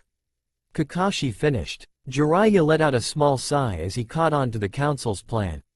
Have you figured it out yet? He asked Naruto, who was staring at the cup of water in front of him. Jiraiya opened his mouth to ask again when the blonde didn't answer, but Naruto beat him to it. They are hoping that the Hyuga will tire me out enough so the Chunin can kill me. They had mostly likely planned for the Jonin to finish me off if Mizuki failed too. That's why Monkey Gigi made no eye the Jonin I have to fight. Naruto answered without looking away from the water. Will you be able to beat Mizuki? Kakashi asked with a hint of worry in his voice. You shouldn't worry about me, no eye. Naruto said as he finally made eye contact with the man. You're the one that is going to need to prepare. He finished with a look of complete seriousness that sent a small chill down Kakashi's spine. I think I'll be fine, Kakashi said as he shook of the chill and pulled his little orange book out and began reading. Kakashi, Jiraiya called, catching the man's attention. If you don't take him seriously, you will get your ass handed to you? Kakashi nodded as he turned back to his book and acted like he was reading when he was really focused on the blonde in front of him. For Jiraiya to be so serious about the boy shows that I shouldn't underestimate him. Kakashi thought to himself. I think it's time that I break out the Anbu gear once again. Kakashi thought as he stood from the table giving a short goodbye. He disappeared in a swirl of leaves. It was time that he got serious. What are you going to do about the test? Jiraiya asked after a moment of silence. Naruto briefly looked at Isarabi before he answered. Beat them all so I can get to the highest rank possible. Which means I will need your help after I get done with No Eye. Naruto said, turning his attention to the perverted sage. So that's what you've been planning? Jiraiya asked as he caught on to the waterbender's plan. It's the only way I can make sure that no one can control me. Or her. Naruto whispered at the end so only Jiraiya could hear. Does Hiruzen-sensei know? Jiraiya asked. No, Naruto answered without pause. If my plan works, I want to make sure that he is able to deny any involvement in it to make sure the villagers don't think he is favoring me. Naruto paused for a second before adding. Which also means that I will need you to go all out. Against you? Jiraiya asked with a smile. Always. The fight starts soon. Naruto commented as he stood up. Make sure Isarabi sits next to Wood-kun or Monkey Gigi. Naruto said as he messed his sister's hair up. Hey, she yelled in protest. Don't do that to me. I'm not a child anymore. She complained as she tried to fix her hair. Hee. Only trust the people that I have met. Naruto said as he turned serious. I know that you are strong enough to take care of yourself, but there are still a couple shinobi stronger than you. Always remember that no matter how strong you get, there is always someone stronger. Isarabi nodded at her knee-san to show she understood before he walked out of the restaurant to prepare for the fights that would start soon. Can I have more sushi? Isarabi asked with puppy dog eyes, which almost caused Jiraiya to say yes. Maybe after the fights. Jiraiya said as he threw money on the table before standing up with Isarabi following him. Let's go find Yamato-san before the fights begin. The Toad Samnin said as he grabbed onto Isarabi's shoulder before they disappeared in a swirl of wind and leaves. 30 minutes later. Chunin Exam Arena. The Chunin Exam Arena was filled with curious shinobi of all ranks. They had only been told that some kid was being tested by the council to see what rank he deserved. Many rumors were going through the crowd about who the kid was and where he came from. Some said he was a boy that had escaped from the land of water after Kiri Anbu had killed his family. Others said that he was a boy that had come from a royal family in Sukakor and that he had come here after his family had cast him away. There was also a small rumor that it was the Kyuubi boy who had disappeared a few years ago, but no one believed that. Up in the cage box, the Hokage sat with Jiraiya at his side and the council around him. Their attention was currently on the two shinobi that stood in the middle of the arena. Neji Hyuga and Mizuki stood side by side with identical scowls on their faces. Where is Kakashi-kun and Naruto-kun? The Sandame asked from his chair. Kakashi is in the stands with some of the other Januan. Jiraiya answered as he pointed to where Kakashi was talking with Asuma, Karinia, Anko, Yamato, and Isarabi. And Naruto is up there waiting for you to start the fights. Jiraiya said, pointing to a small figure that was sitting on top of the wall directly across from them. Hokage-sama, I think it would be good to start the fights soon. Inoichi Yamanaka suggested as he looked over the shinobi that were present for the fight. Anyone who is coming has shown up, with the exception of a few Anbu. Yes, I believe you are correct. The Sandaime agreed as he stood to address his shinobi. Shinobi of Konoha. A few minutes earlier, with the Jonin, Kurenai and Asuma silently gossiped about the boy who was going to be tested in only a short while. Next to them, Anko and Yamato talked in hushed tones with a girl with bandages over a good 90% of her body. I heard the boy is from the land of water. Kurenai suggested. I heard he's from Iwagakure. Asuma said as he lit a cigarette. You're both wrong, Anko said as she stopped talking with Yamato and Isarabi. And how would you know? Kurenai asked her longtime friend with an eyebrow raised. Anko gave them a wide smile that just screamed, I know something that you don't. I know because he is going to be in a team consisting of Yamato-kun and myself. Anko said with a hint of superiority in her voice. Why would he be put in a team with you two? Asuma asked suspiciously. It was no secret that not many Konoha nins liked to work with the two nen.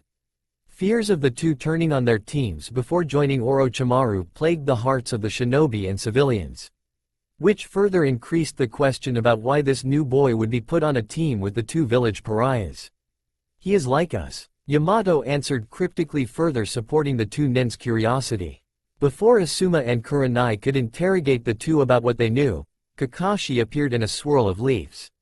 All four of the Jonins had to do a double take at the man before they realized exactly what he was wearing and how he was acting. He had foregone his Jonin outfit, instead he wore the customary Anbu gear, without the mask. He had a tanto strapped to the small of his back with two pouches filled with kunai, shuriken, and other shinobi equipment.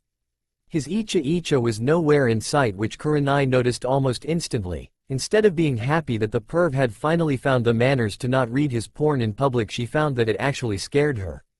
This was a completely different Kakashi, a serious Kakashi. The only thing that hadn't changed was his Hisha 8 and his no-fingered gloves. Kakashi? You look like you were getting ready to go to war, Asuma said after getting over his shock. Something like that, Kakashi answered as he looked up at the wall where he could barely make out the form of a team. What do you mean, Kakashi? Kurenai asked, catching the copycat's attention. I'm the Jonin that has to fight the boy. Answered like it was common knowledge. Neji Hyuga is the Genin. Mizuki is the Chunin and I'm the Jonin. As he said each name, the four Jonin's eyes widened. Who did the boy piss off? Asuma asked as he tried to figure out the reason that his father would put some boy against the best Genin, Chunin, and Jonin of the village. It wasn't the boy that pissed anyone off, Yamato said as he watched Isarabi mess with a scroll she had pulled from her pouch. It was the Kyuubi and Orochimaru. He finished as realization came to the two Jonin as they turned to the arena just as the Hokage stood to address them all. A few minutes earlier, with Naruto. Naruto watched as the arena filled with the many different shinobi of Konoha. He couldn't help but notice how each clan and rank had separated themselves from the rest of their comrades. He wasn't sure if they were doing this on purpose or if it was just how things happened here in Konoha. Together but separated, Naruto mumbled to himself as he looked to his little sister that was playing with one of her scrolls with Wood-kun at her side. Kit? Kyuubi asked as he opened their mental link so he could talk to the boy. What? Naruto asked as he leaned back against the wall. When are you going to get a summon? Kyuubi asked randomly. You're going to need one soon if you are still planning to take out the snake in the next year. Naruto mentally slapped himself as he had indeed forgotten about getting a summon. He would need all of his strength to kill the immortal snake, energy that he would have to use on killing Manda unless he could summon his own animal to take care of Manda as he killed the pedophile. I'll have to go to the land of water after this is taken care of. Naruto thought to himself, now that I don't have to worry about Catfish-chan, I can finally get the contract. We can also check on Kiri to see how the ginger is doing his cage. Kyuubi added with a hint of hope in his voice that made Naruto grin evilly. The ginger? Naruto asked like he didn't know who the fox was talking about. After a brief pause he snapped his fingers together before a look of realization spread across his face. Oh, you're referring to Kai Tenshi, Blood Angel. Naruto thought using the nickname Kyuubi had given the cage of Kiri. He snickered to himself as Kyuubi started sputtering incoherently.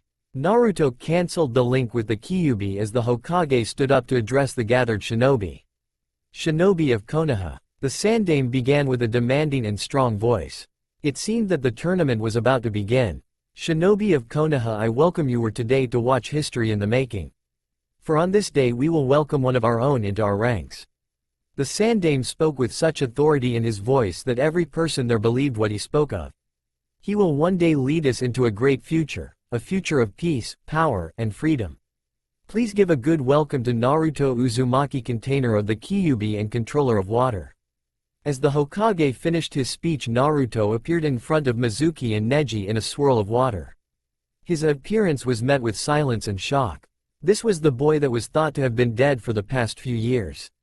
This was the boy that they had feared for so long.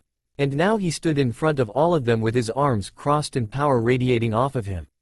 Before the inevitable outcry from the crowd could start, a Jonin with a senbon in his mouth appeared in between the three men. Mizuki moved to the competitor's box so we can begin the first match. The Jonin ordered. Mizuki sneered at the blonde before jumping away towards the competitor's box to wait for his turn. With Mizuki gone, the Jonin turned to the remaining two men who were currently staring at each other. This match will go until one of you either surrenders or is knocked out. Anything goes, but we ask that neither of you use any assassination techniques. We are all comrades after all. The Jonin said loud enough for everyone to hear. Are you ready? He asked, getting a nod from both boys. He raised his hand high above his head. Fight! He yelled as his hand dropped before jumping away to avoid getting caught in the crossfire. Neji wasted no time as he moved forward in impressive speeds for a genin. The Hyuga prodigy wanted to finish this as quickly as possible so he could finally attain his dream. He struck fast with a palm strike to the blonde's chest, who was still staring at him without a care in the world. Neji's arm fully extended and he waited for the customary feeling of his palm striking flesh, but he came up short when his palm stopped a good 5 inches away from the other boy. He, along with the crowd, openly gaped at the boy's palm. Hyuga were known for not missing their targets, yet the Hyuga prodigy himself had just came up short by a good 5 to 6 inches from a target that hadn't even moved. Or so they thought. Is that all you got, Branch-san? Naruto asked with a small smirk as he stared up at the sky where a small blue jay was flying above them. He loved to watch those colorful little birds fly through the sky, they always seemed so peaceful. What did you call me? Neji asked as he moved back into his stance. His eyes were narrowed dangerously as he glared at his opponent. You heard me, Branch-san. Naruto answered with his smirk never leaving his face. He knew that all branch members of the Hyuga clan were usually very sore when it came to them being in the branch family. And from the way the older boy was glaring, he knew that he had hit a nerve and he was going to keep hitting it if it meant that he would become sloppy with his movements from anger and rage. How dare you insult me, you damn demon! Neji roared as he activated his famous bloodline and stared to thrust his hands at the blonde's chest, but with each strike Naruto would simply step back or around them. Neji grew more and more angry as the blonde dodged every single one of his attacks like it was nothing. He let a sinister smile spread across his face when one of his palm thrusts connected right above the blonde's heart. Like I said before, is that all you got, Branch-san? Naruto asked with a smart-ass smile, the blow he received seemingly not affecting him. Neji let out a loud growl as he moved back into a deeper stance than his original. You are within my field of devastation. Neji called out as he moved forward to hit the blonde with one of the Hyuga's strongest attacks. 2 strikes. He called, hitting the blonde in the chest twice. 4 strikes. Neji noticed that the blonde wasn't even attempting to dodge a single strike, which caused him to be weary at first, but if the blonde wasn't going to fight, then Neji would just finish him quickly. 8 strikes. 16 strikes. 32 strikes. 64 strikes. 128 strikes.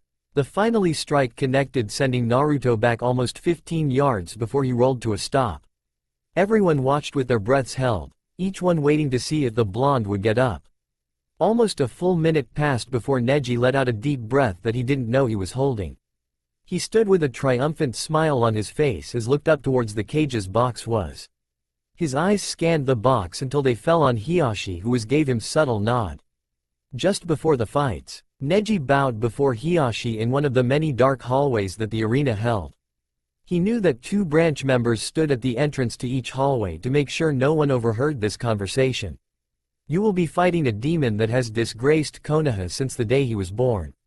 Heishi spoke, gaining Neji's undivided attention. It is supposed to be a match to first knock out or surrender, but I want you to kill the demon filth. If you are able to kill him, I will strip Hinata of her title as clan heir and reward it to you. Neji let out an involuntary gasp at this. No branch member has ever been allowed to enter the main branch before. If they were willing to let him become a main branch and clan heir, then this mission must be really important. I will do as you ask. Neji answered with the calm that all Hyuga should have. Good, because if you failed to kill him. Hiyashi left the thread hanging as he walked away to join the rest of the clan heads and Hokage at the cage's box. End flashback. Neji was brought out of his thoughts by a loud gasp from the crowd. He quickly turned back to where his fallen opponent should have been laying, but instead he came face to face with the blonde. A brief look showed that the blonde didn't even look like he had been hit. Hell, he was even smiling at him. Neji jumped away to gain some distance from the blonde so he could come up with a new battle strategy. Not bad, Branch-san, but your taijutsu won't work on me. Naruto yelled out as he flashed a small portion of his chakra to show that he still has complete control of his chakra pathways. You're going to need to try harder than that if you are going to gain your freedom. Neji's eyes almost popped out of his head. Don't look so surprised, Branch-san. Not all of your members are loyal to the Hyuga. Especially if you consider how most of them are treated. If you know what Heishi-sama has offered, then you know that I must kill you today.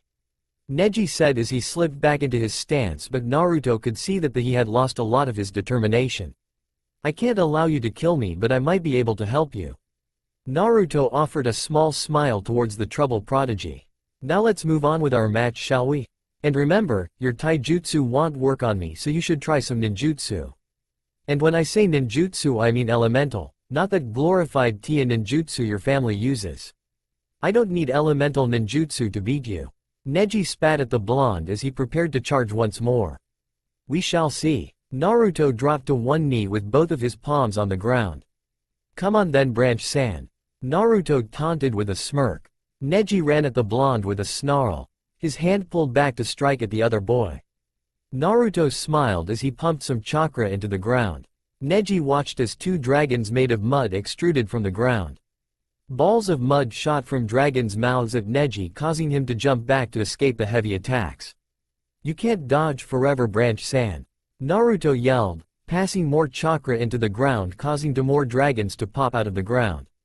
Neji let out a small curse when the dragons began shooting mudball after mudball. He dodged as many as he could, but he was running out of room and energy. He stopped as all 4 of the dragons shot one last mudball at the same time. Taking a deep breath, Neji focused on all of his chakra points. Just as the mudballs were closing in on him, he began to spin and expelled his chakra from each of his points. 8 trigrams palms heavenly spin. Neji's voice yelled behind the dome of spinning chakra. The mud balls were thrown away harmlessly by the spinning ball of chakra that stopped soon after, showing an arrogant Neji. His confidence and smile fell when he saw Naruto in the same position, only now there were 4 more dragon heads. Let's see how many more times you can pull that incomplete jutsu off. Naruto called out as the dragons reared their heads back to fire again. Damn it. Neji cursed at having to use the heavenly spin again, along with Naruto seeing that it wasn't complete yet. Only a few people could tell that the spin wasn't fast enough and his back was extremely weak and easily broken if someone hit it hard enough. Not getting much more time to think, Neji activated his jutsu once again as the dragons shot another round of mud balls at him. Just like before, the mud balls bounced off harmlessly, only this time when Neji stopped spinning, everyone could see some mud on his body, showing that the jutsu was weak enough to let some mud break through. Not bad, Branch-san, but you are at your end. Naruto gave the boy a small smile that only served to piss him off, but he soon paled when another 4 dragons appeared and reared their heads back just like the others.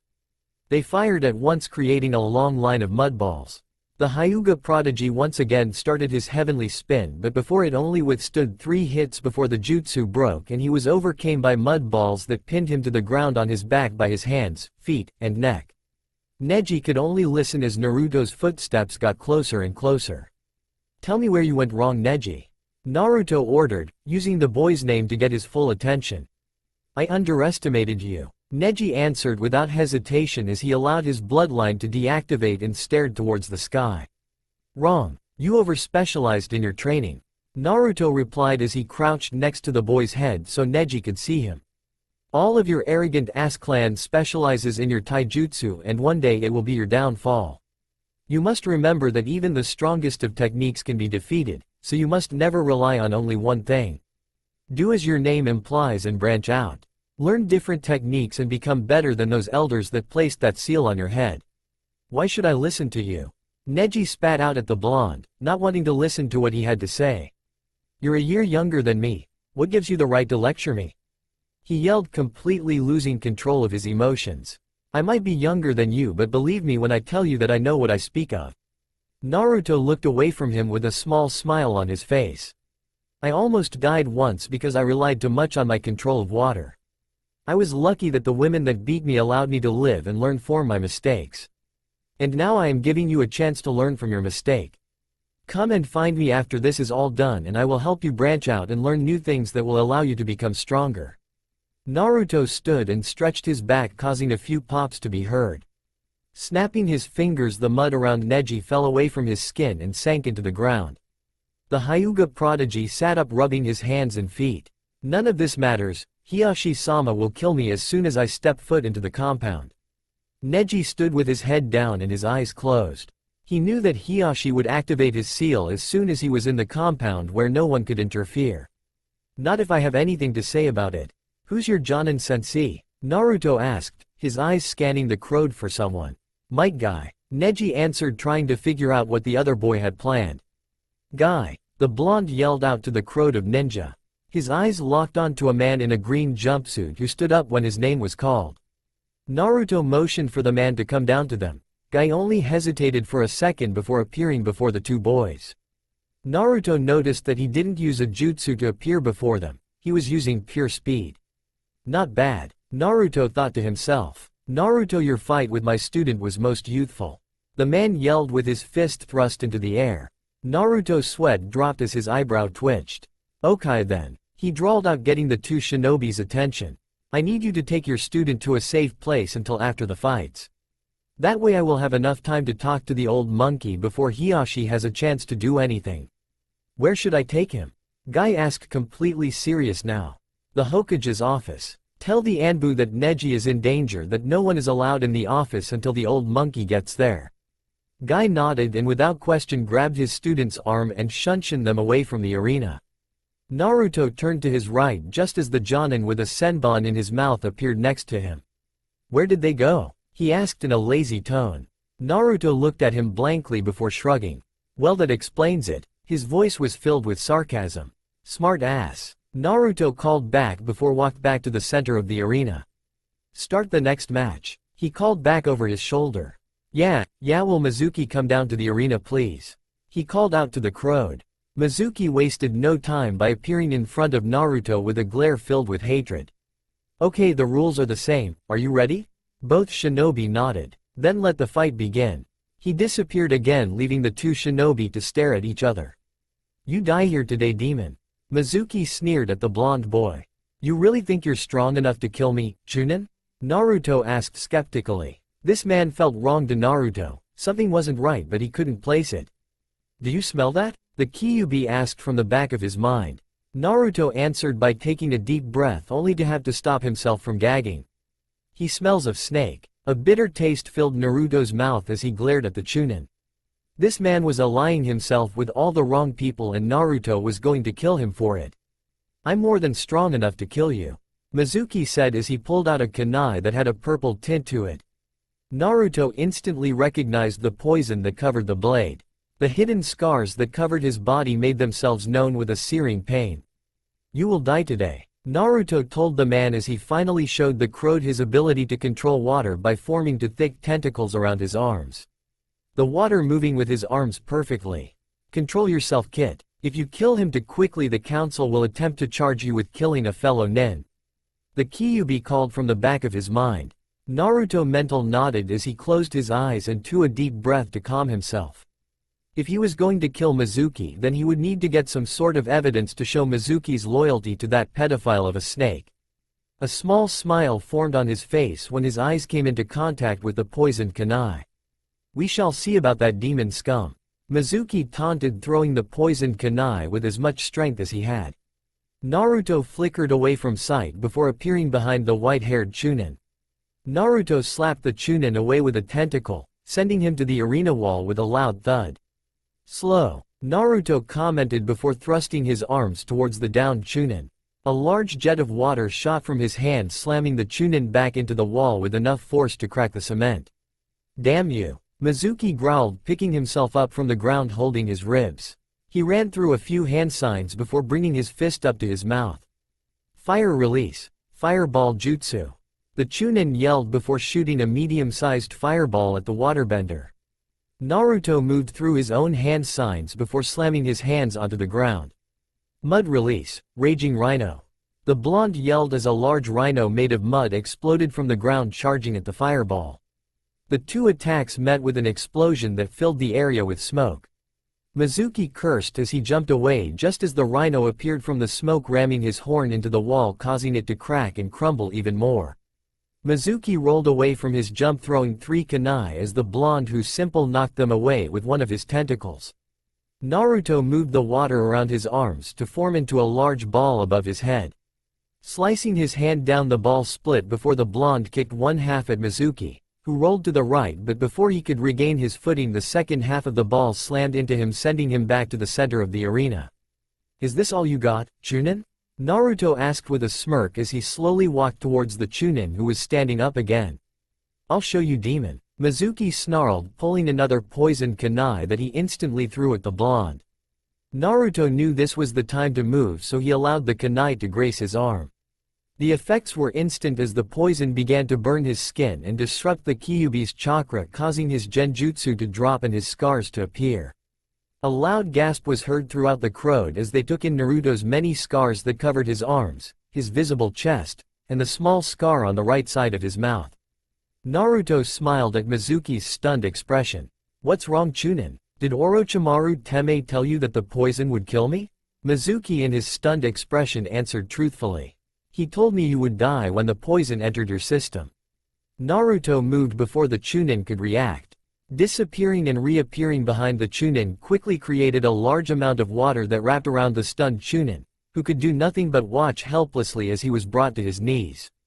His attempts to escape were useless as the water compacted and held him in place in front of the blonde, who was now looking up towards the cage's box. "What should we do with this traitor?" Naruto yelled to the aged Hokage that was glaring at the white-haired man. "Anbu, take him to Ibiki." The Sandame answered instantly. Everyone watched as 3 Anbu appeared in between Naruto and Mizuki, but everyone noticed that the 3 Anbu weren't looking at Mizuki, they were looking at Naruto. "You would turn your back to a traitor?" Naruto asked while glaring at the 3 Anbu that had taken a defensive stance before the blonde. "We would rather have our backs to a traitor than a demon." The lead Anbu snarled. The Anbu moved like he was going to do something, but before he could take his first step he found himself pinned to the ground just like Mizuki. Before the Naruto could do anything else, 3 more Anbu appeared, but now they stood at his side facing the traitors. "We will take it from here, Naruto-kun," the head Anbu said as his 2 teammates slapped chakra repressing cuffs on the downed Anbu and Chunin. "Thank you for your assistance, Naruto-kun," he said before they all disappeared in a shunshin. "Well, that was interesting," Naruto said to himself before walking back to the center of the arena. He looked forward as Kakashi appeared in full Anbu gear including his Tanto. "I hope you aren't too tired from fighting those 2. Kakashi said, slipping into his taijutsu stance. Naruto smirked at the older man. "Not even close," he said, falling into his own stance. "Are you ready for this?" Kakashi asked, pulling his Tanto from his back. "I won't hold back." Naruto nodded, taking the blue blade less hilt from his pants. "Neither will I," he answered before sending chakra to the hilt. Everyone in the arena gasped as a long stream of yellow lightning expanded from the hilt, creating the blade. "Let's begin. Should I even ask how you got that sword?" Kakashi asked while inspecting the Nidaim's famous weapon. He knew the story of how it was taken and how Aoi had gotten it, but he hadn't heard anything about Aoi being killed, and killing him was the only way to get the weapon. "Some fool thought he could match my water with lightning," Naruto answered, inspecting the sword with a smirk. "He didn't win." Kakashi chuckled lightly. Obviously. He brought his own Tanto out in front of him for everyone to see. It seems I will have to activate this a little sooner than expected, he said before sending chakra to his own blade, making a pure white chakra coat the blade. Another round of gasps were heard from the crowd as they stared at the two legendary swords. Your father's white chakra blade? Naruto asked. Kakashi gave the boy an eye smile with a small nod. I was under the impression that it had been destroyed. Kakashi nodded again, but the smile was gone. Yes, well, that's the good thing about swords. They can always be repaired if broken. I guess you're right, Naruto answered, crouching slightly with his left foot towards Kakashi and his left hand forward with his right hand, which wielded the sword resting near his face. It's about time that we started this, don't you think? Kakashi nodded, lifting his Hite-8 to uncover his Sharingan before falling into his own stance with his right foot forward and his sword out angled across his face in a defensive position with his left hand cocked back and near his stomach. They exploded forward at the same time, meeting in the middle with their swords crossed. Each pushed to gain some form of dominance, but neither could gain the upper hand. Kakashi gave one more push before spinning away and slashing at the blonde's feet. Naruto formed a small shield of water at his feet to block the strike as he lashed out with his own blade at Kakashi's shoulder. Kakashi rolled to his right to dodge the lightning blade before jumping away, throwing two kunai in the air. Naruto deflected both kunai by throwing his own water kunai. The blonde stared at Kakashi for a few seconds before turning into water and dropping to the ground in a small splash. Kakashi looked around widely, trying to find the blonde, but even with his Sharingan, he could find no trace of the boy. He never sensed the waterbender until it was too late and he was caught on the side of the head by the shorter boy's foot, sending him into the air. Using the momentum from the kick to flip around and bring his Tanto up just in time to block Naruto's blade. Then using his longer legs to kick the blonde away from him and gain some room to move. I'm going to have to take this up a notch, Kakashi said to himself before running through hand seals. Fire release, flame bullet. Kakashi yelled, bringing his fist up to his mouth and filling his mouth with oil created by his chakra before shooting a boulder-sized ball of fire at the blonde. Naruto smiled at the man before running through his own set of hand signs. Earth release, earth-style wall. Naruto yelled before shooting mud out of his mouth that hardened quickly and created a strong wall. The flame bullet exploded against the wall, sending flaming oil around the area. The wall of now flaming earth fell apart to reveal a smiling Naruto. Arrow Toad used that same technique on me once, but I made the mistake of shooting a water bullet at it, Naruto explained. When it exploded, the oil covered most of my body. It hurt like hell, but I learned a valuable lesson that day. It seems you will also learn a lesson today, Kakashi said before disappearing and reappearing behind the blonde with his Tanto at the blonde's neck. Never drop your guard. Kakashi let a small smile grace his lips for a split second before it dropped when the blonde snickered. I never do, Naruto answered honestly before he exploded into water, showing that he was a water clone. Kakashi turned just in time to block the blonde container's blade from electrocuting him. Allow me to show you why the land of water called my weapon Poseidon's Trident, Naruto said as he added more chakra to his blade. Kakashi watched with wide eyes as the lightning expanded, covering the hilt in the process, but it didn't seem to bother the blonde. The lightning expanded until it was as tall as the blonde, with the three-pronged spearhead reaching to just above his head. Kakashi was not willing to be so close to the blonde while he wielded weapon, so he quickly jumped back to gain some room to move, but Naruto gave him little as he jumped with Kakashi and thrust the trident at Kakashi's head, causing the man to duck only to be hit by Naruto's knee. The waterbender gave him no time to defend himself as he slammed the older man with a large fist of water that sent Kakashi high into the air. Not wanting to lose the advantage, Naruto ran through a few hand seals. Water release, water dragon whip. A large ball of water formed in front of him. He quickly touched it with his trident, sending lightning currents through the water before the many whips shot out of the ball towards the still airborne Kakashi. The whips closed the distance with Kakashi quickly, but just as they were about to hit their target, they were redirected to behind Naruto. Don't ever use my own element against me, no I, Naruto said, throwing a water kunai that pierced the airborne Kakashi through the neck, causing him to explode into water. Kakashi cursed where he was hiding in a tree that was behind Naruto. He was losing too much chakra and it seemed like Naruto wasn't even tired yet. He was going to have to go all out for the next few minutes if he was going to come away victories. But first he needed to take care of those whips that were getting closer to him. He quickly ran through a few of his own hand seals before calling out. Lightning release, false darkness. A large bolt of lightning shot out of Kakashi's covered mouth. The lightning bolt raced on forward for a few seconds before expanding into smaller bolts that met the water whip's head on, causing a large explosion to cover the area in between the two shinobi. That's never good, Naruto muttered to himself before stopping the flow of chakra to his trident, causing it to become the normal blue hilt again. He placed it in his pants before crouching down and waiting for either Kakashi to attack or the smoke from the explosion to clear. Naruto's eyes widened when a large hound made of lightning burst through the smoke and rushed him with a high-pitched roar. The blonde quickly jumped to the left to dodge the attack, but it proved useless as the hound followed him. Naruto cursed, doing a few quick hand seals. Wind release, great breakthrough. The blonde yelled, shooting a large gust of wind at the hound. The hound dropped his head and rammed the large gust of wind. The two attacks struggled for a few seconds before the hound was finally blown away, causing the attack to stop. HMPH, it's still too weak, Naruto said, referring to the only wind technique he had. I was hoping you didn't have any wind techniques. Kakashi called out from where the smoke had finally blown away with the help of the boy's wind. The older man was panting slightly from using so much chakra in that last attack, but he couldn't stop now. That was my only one actually, Naruto told him truthfully, finding no real reason to lie about it. You look a little tired, no I? He commented, taking in the silver-haired mont's appearance. Yes, well, I haven't been pushed this hard in a long time, Kakashi answered, standing straight and trying to gain his second wind. Naruto gave him a sinister smirk. Well, I guess I will have to finish this quickly, he said before reaching to his back and opening both the sword and shield Bota bags.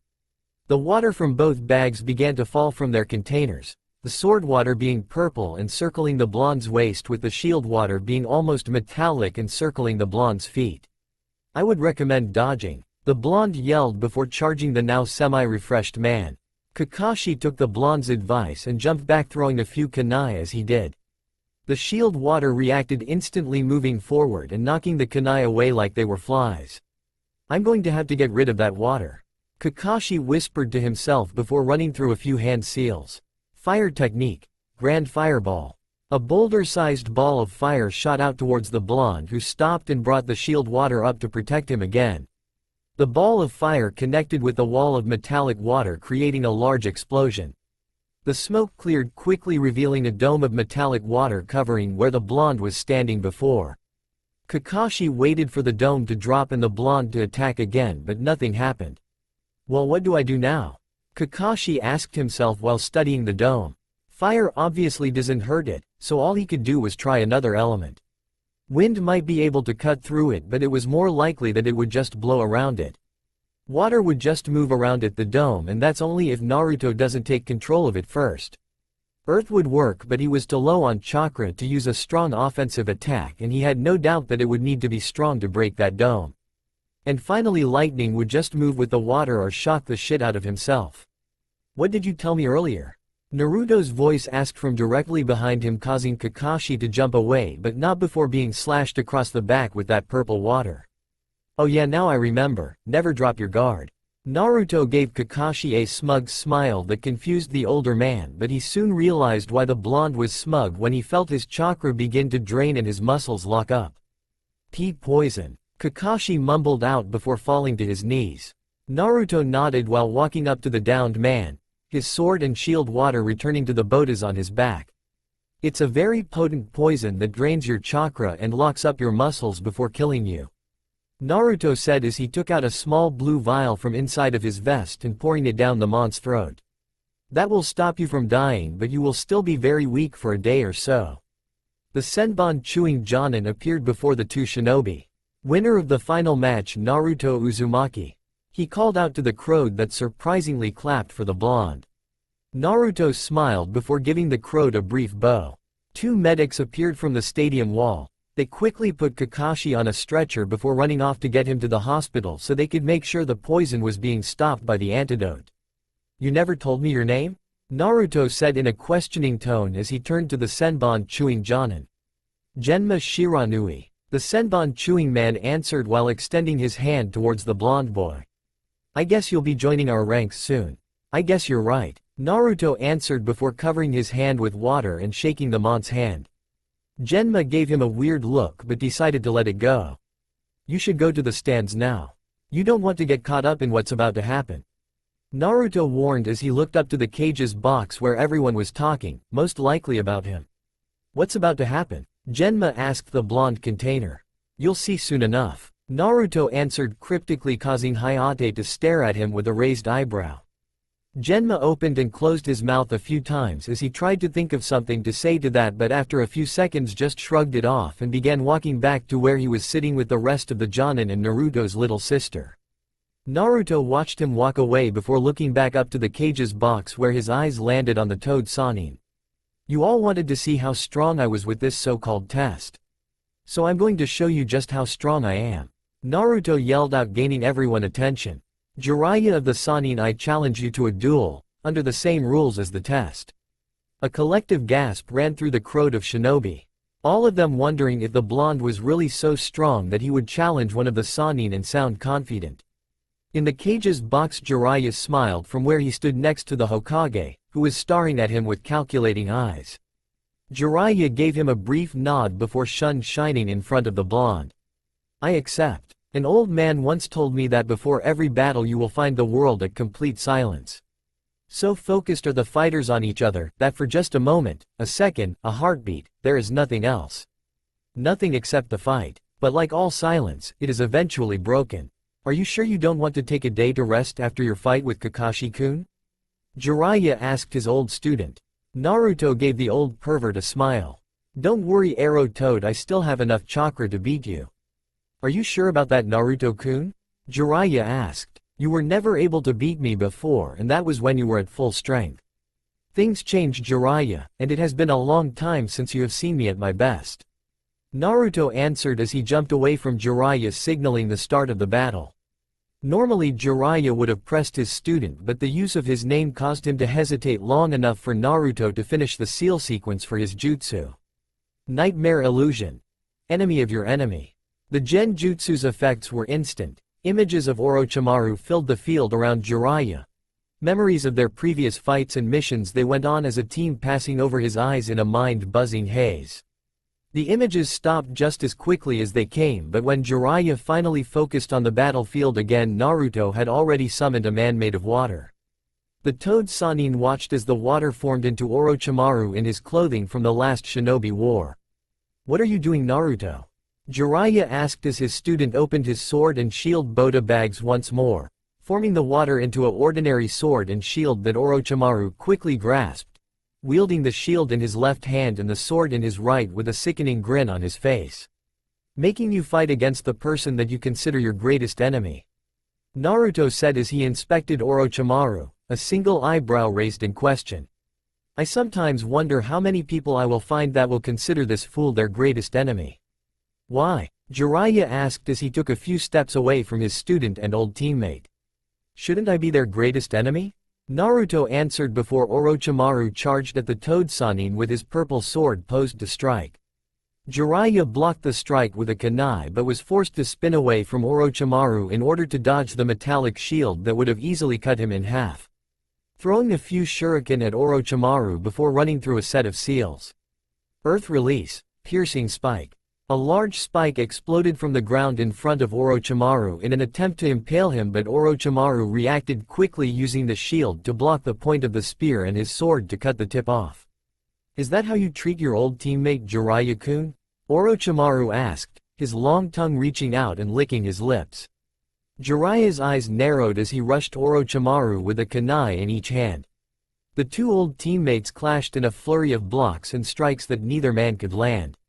Their movement finally stopped with Jiraiya blocking the sword and shield with his kunai and attempting to overpower the smaller man, but he found that Orochimaru was strong enough to hold his position. You have become weak, Jiraiya-kun. Orochimaru taunted, causing the Toad Sannin to let out a roar of anger as he gave one final push with all of his strength that proved strong enough to push the Snake Sannin to the ground. This ends here Orochimaru. Jiraiya said as he thrust his kunai into the snake Sanin's head without hesitation. Orochimaru gave Jiraiya one last smile before he burst into water, causing Jiraiya's eyes to widen as he remembered that he was fighting his student, not his old teammate. The water in front of him reacted quickly, the shield water wrapping around his hand and feet with the sword water wrapping around his neck. "You got distracted, Jiraiya," Naruto said as he appeared behind the man with his lightning trident activated and the spikes resting on Jiraiya's spine. "And you forgot about your greatest enemy. That's a nasty jutsu you have there, Naruto-kun," Jiraiya commented as he regained his bearings from the fight with his old teammate, or at least a clone of his old teammate. "But it's not enough to beat me." Naruto jumped away from Jiraiya just in time to dodge a rock that exploded when it hit the ground, sending shards into Jiraiya, causing him to poof into smoke. Naruto cursed under his breath as he called for his sword and shield water to cover his arms so they could be easily used. "I should have figured that you would have replaced yourself with a clone as soon as the snake bastard burst," Naruto commented as he looked towards the tree line where his sensei was leaning against a tree. The blonde didn't wait for his sensei to answer as he charged at the older man with his trident posed to strike. Jiraiya jumped towards him, blocking the trident from piercing his stomach with a kunai before kicking at the blonde's shoulder, but his shield water moved from his left arm to block the kick before trying to wrap around his leg, but Jiraiya was too quick and pulled his leg away. Naruto dropped to the ground and tried to sweep Jiraiya's leg out from under him, but the older man simply jumped over the boy's leg before throwing a shuriken at the blonde. That was cut in half by the shield water before being thrown back at the older man by a tentacle of water that formed from behind the blonde. Jumping away from the two shuriken halves and using a kunai to cut his thumb, Jiraiya quickly ran through a set of seals before slamming his hand against the ground, causing a large plume of smoke to cover himself. The smoke cleared to reveal Jiraiya standing on a toad the size of a horse, wielding a katana in his webbed hands. Jiraiya jumped off the toad just as he launched himself at the blonde with his katana ready to strike.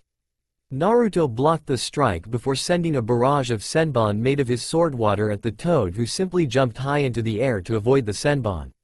Before Naruto could attack the airborne toad, he was kicked in the head, his water being too slow to block the leg of the forgotten Sannin. Naruto cursed as he rolled with the impact of the kick, sliding to stop on one knee, his shield water moving above him just in time to block the strike from the toad. "This is why we need a damn summon," the Kyuubi grumbled from the back of the blonde's mind. Naruto nodded in agreement as he summoned a wave of water to slam into the toad as he blocked another kick from Jiraiya with his trident, causing a shock of lightning to go through Jiraiya's leg, electing a shout from the older man and causing him to jump back to the toad's side. Jiraiya nodded towards the toad, who nodded in return before his body began to swell with a large amount of oil. Jiraiya finished a sequence of seals just as the toad shot a stream of oil at the blonde. Bringing his hand to his mouth, he shot a large ball of blue flames at the oil, causing it to light up in a large stream of blazing fire that exploded in front of the blonde, who simply formed a dome of his shield water to protect him. "Shit, that's hot," Naruto said from the inside of his dome that currently covered in a blazing hot fire. Calling water from the air outside, he quickly pushed the flames away from him and jumped out of his shield water that was red from the heat.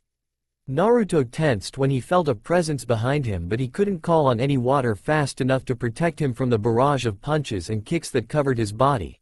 Jiraiya sent a strong uppercut into the blonde's chin, causing him to be launched high into the air, where his toad was waiting and ready to kick him across the arena, where he landed with a large thud.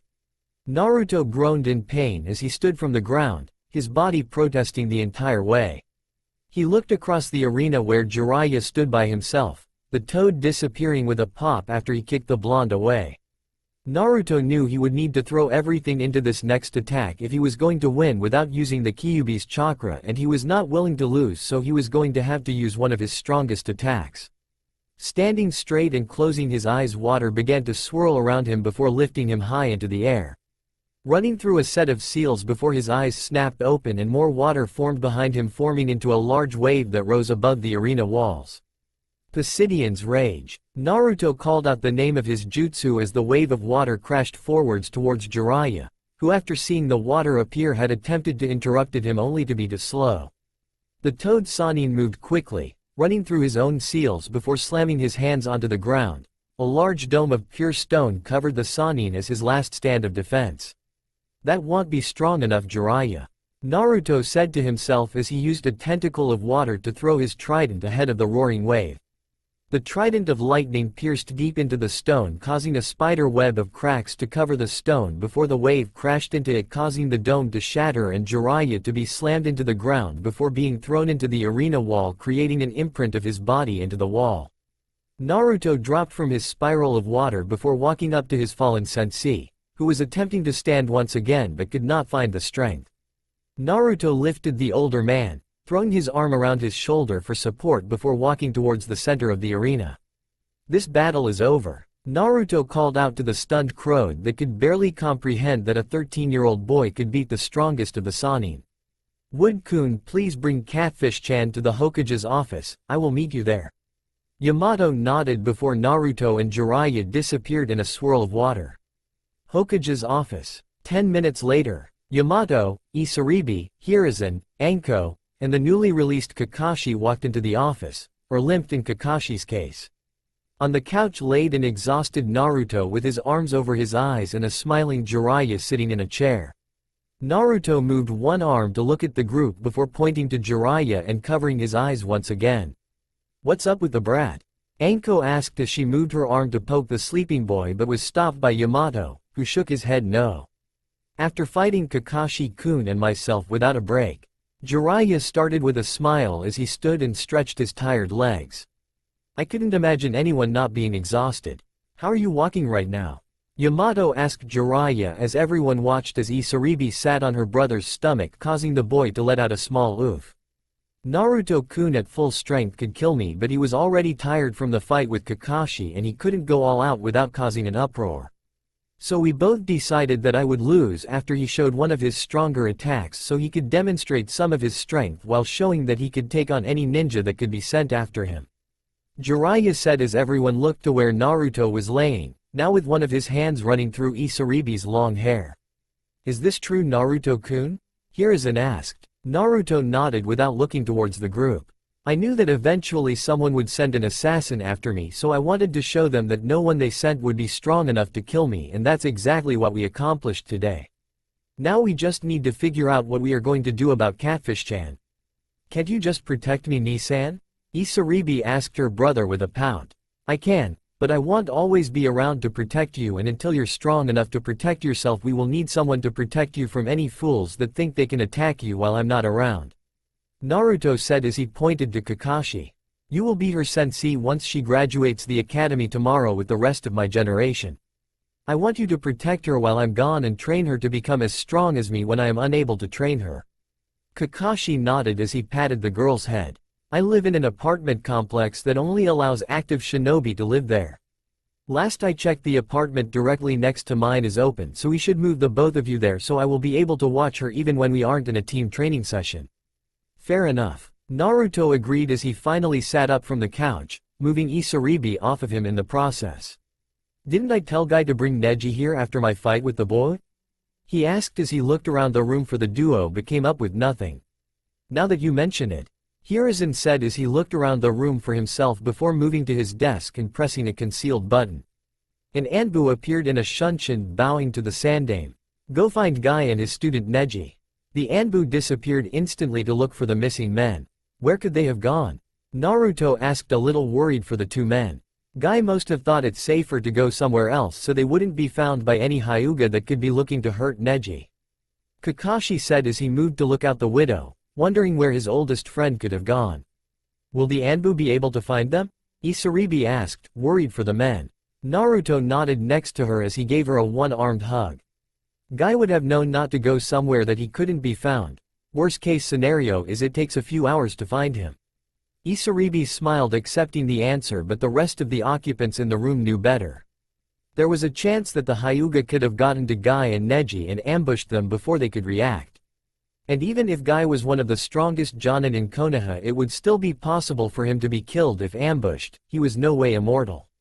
If the Anbu didn't come back with the two men within the hour, then Naruto would take Kakashi, Anko, and Yamato to find the two and save them if need be. So what do we do now? Anko asked. She had moved to lean against the bare wall of the office, cleaning her nails with a kunai as she waited. Wait, Naruto shrugged, there wasn't much else to do. And after that? She added, an eyebrow raised. Naruto looked around the rest of the room, all of whom were looking towards him. I gained word of a summoning contract near the Land of Water. He told them, it may be necessary to even attempt facing the pedophile on equal ground. We already have quite a few contracts here, Naruto-kun. The Sandaime told him, even going as far as to gesture to Jiraiya, Kakashi, Anko, and himself. Wouldn't it be beneficial for you to just take on one of ours? Naruto nodded in agreement, but it wouldn't do. How many of your summons have already faced or fought with the snakes? All of them answered in the affirmative, Anko even pointing out they shared the same summon. The pedo is and always will be a genius, to the highest degree.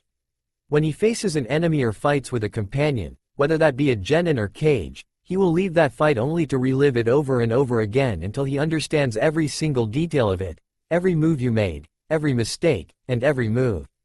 After a single fight he understands you to a degree that you may not even understand yourself. The Sandaime and Jiraiya both nodded in understanding while the others looked like they wanted a little more information.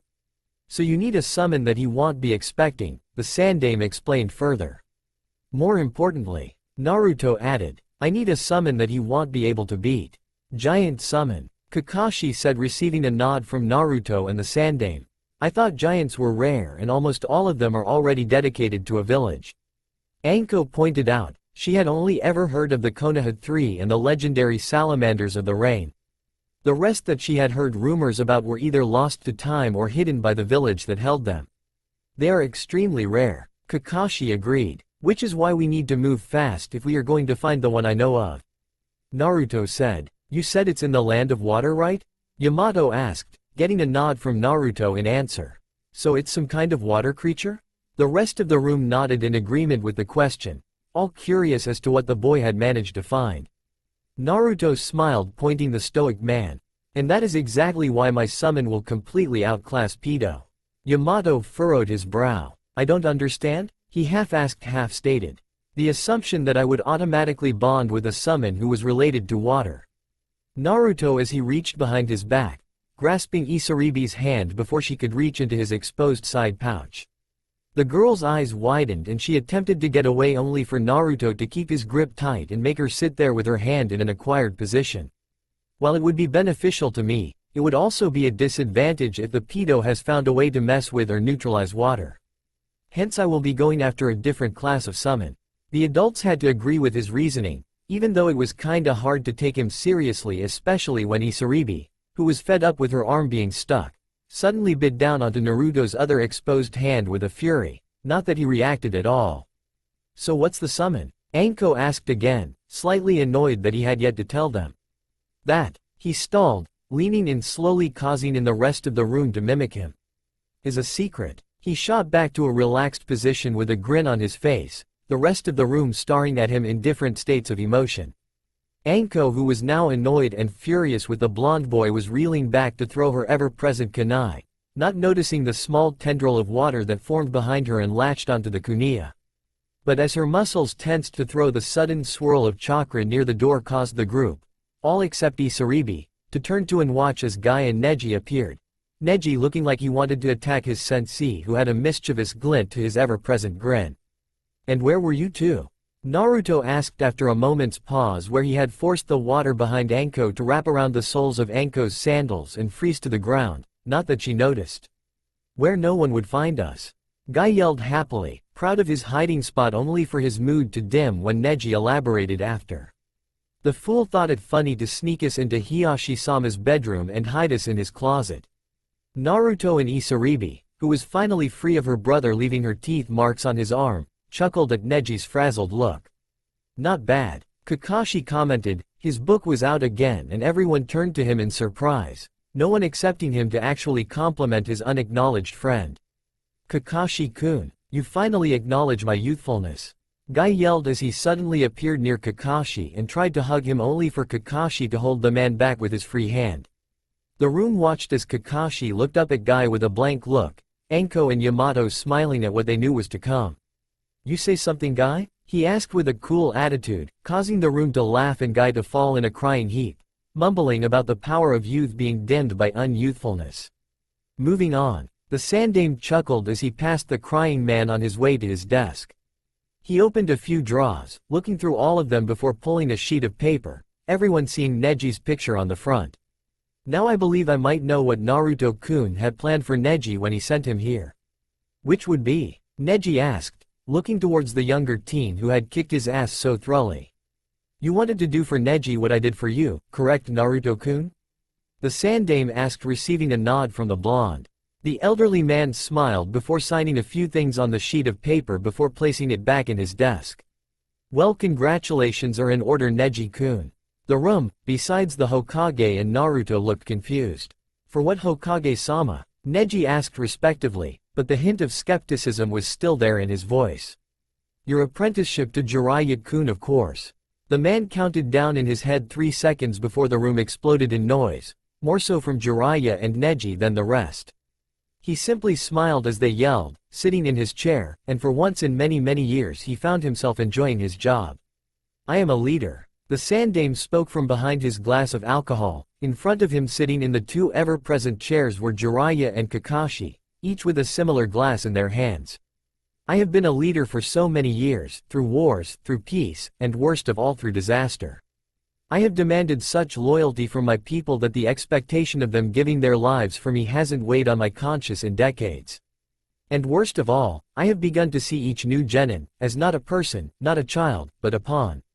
A piece of a board game. And yet I am allowed to be a leader. Jiraiya watched as the elderly man aged a decade in front of his eyes. He hadn't seen his sensei this broken since the day he had greeted Jiraiya back after the failed rescue attempt of his other student, Jiraiya's best friend. Kakashi, who'd never seen the Hokage show such emotion and age, was stunned into silence.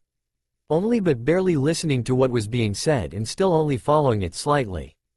This was not a leader of a great village. This was not the man who the world feared. This was, age. And if he was truthful with himself, he would admit that he never wished to be old enough to understand completely what the Hokage was telling him. Do you know what I realized today? The Sandaime asked them, refilling his own glass before filling theirs. What, sensei? Jiraiya asked respectfully, falling back into the role of student, a role he hadn't been in for years. I realized that I am no longer fit to be a leader.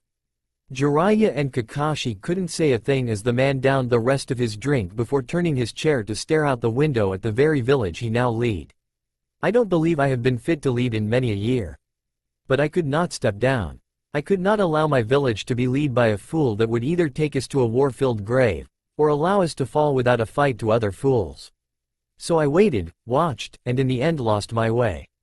The elderly man paused in his speech. His eyes locked on a large apartment building only a few blocks away, a building where a good amount of his shinobi slept and recovered from long missions and training sessions. More importantly though, it held a small boy who has seen far too much and his younger sister that he had protected from the hell that was this world. You wish to retire, sensei? Jiraiya asked finally. Confusion was evident on both his and Kakashi's faces in the sudden turn of their leader. What rank would you have given Naruto-kun today? The Sandaime asked the 2 men, still not facing them. Jiraiya and Kakashi looked towards each other for a moment before Jiraiya answered. Considering that he was able to beat Neji, Mizuki, and Kakashi, it would be probable to award him the rank of Jonin. It may even be prudent to make him an Anbu for a few months to get used to the style, then move him to Anbu captain. Kakashi added. His skills would be priceless for almost all their missions and would serve to save a lot of lives that would normally be lost. What were you thinking, sensei? Jiraiya asked once Kakashi had finished. The Sandaime finally turned back to them, placing his glass to the side. After the fights, I had fully intended to award Naruto-kun the rank of special Jonin, only his lack of missions holding him back from a full Jonin. But the events that happened after made me pause. Once more he stopped, his thoughts on the events of today, especially on what happened with Neji and how Naruto had handled the situation. Coupled with his analysis of Orochimaru had brought the elderly man to a startling conclusion. Today I saw a young boy who knew how to lead. I saw a boy that could one day lead this village into an age that has never been seen before, a strong, rich, and most of all peacefully age. Today I saw myself when I was younger. Kakashi looked to Jiraiya, who looked almost pained at his old teacher's words. Are you saying you want to make Naruto-kun the Hokage? he asked, looking towards the old man like he was losing it. The Sandame shook his head slowly.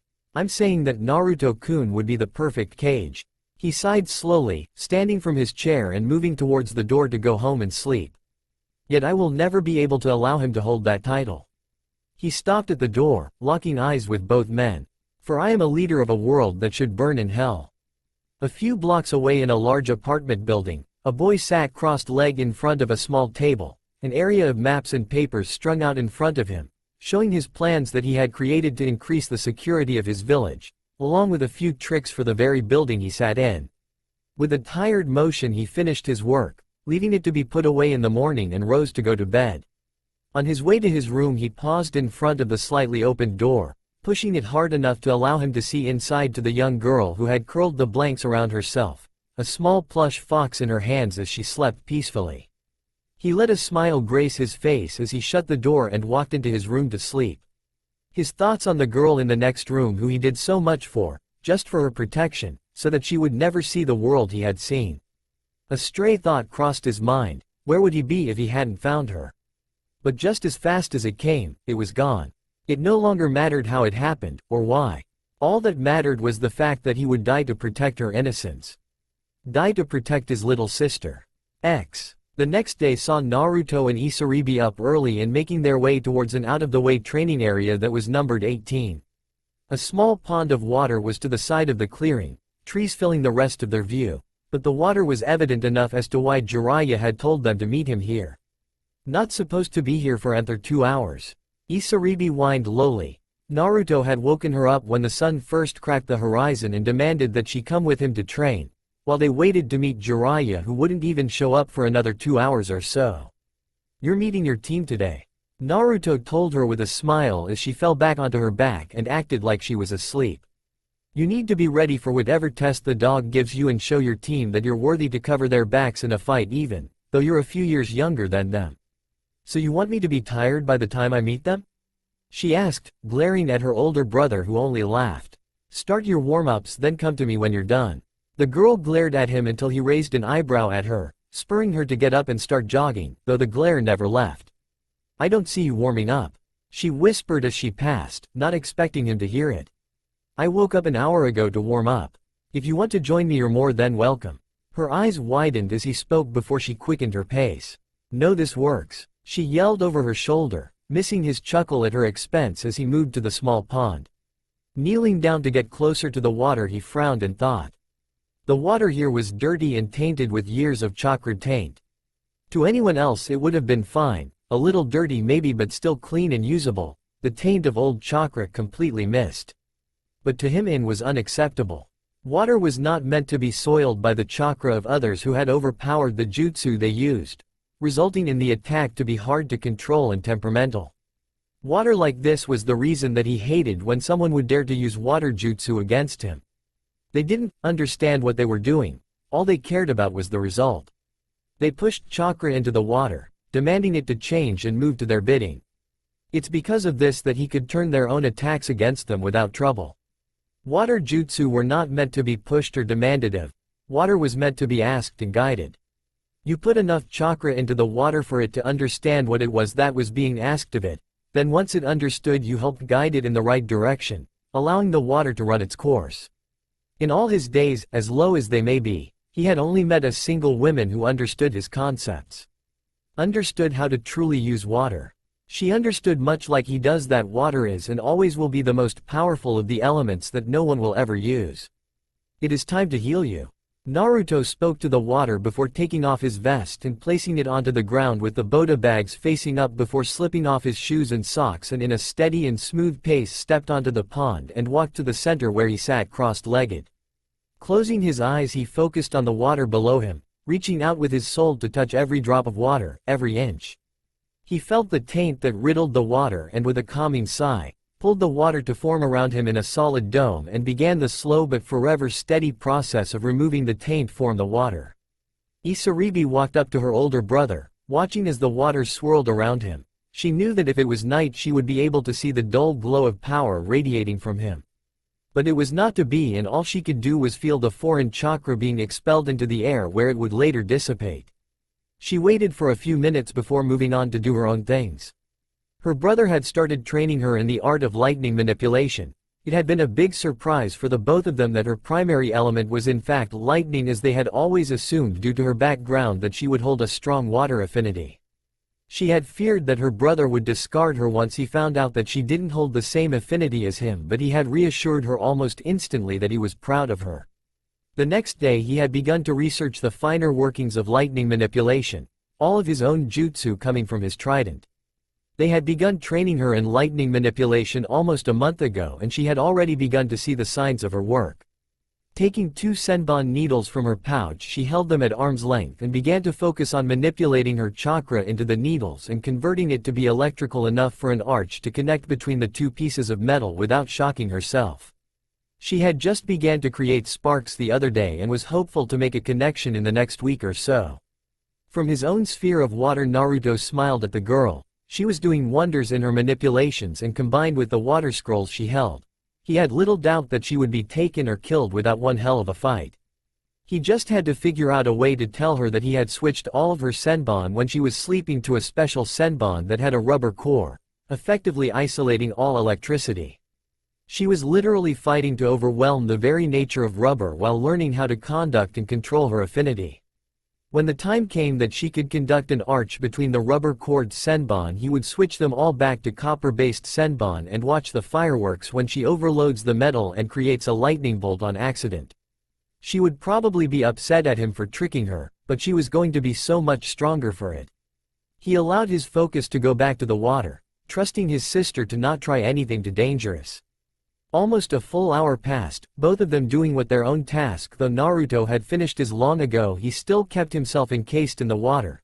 The peace it brought to him was so great he often found it hard to let it go when not extremely necessary. Yo! Naruto suppressed the urge to flinch away from the voice, only barely keeping his cool due to the fact that he recognized the voice without fail.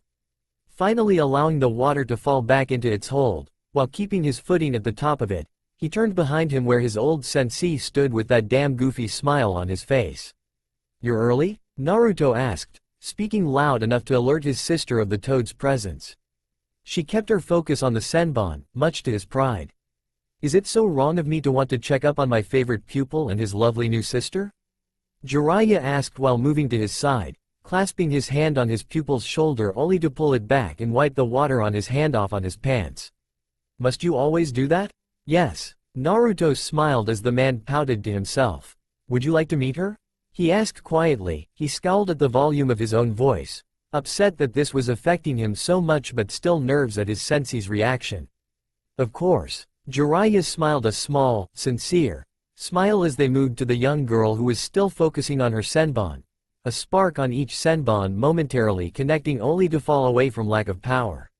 "Why'd it fall?" Jiraiya asked, his age allowing him to realize that if it was actually metal it wouldn't have fallen out unless she took the power away from it. "Rubber core," Naruto whispered to him, electing a knowing smile from the man, as they came to a stop in front of the girl. "Catfish, do you want to meet your grandfather?"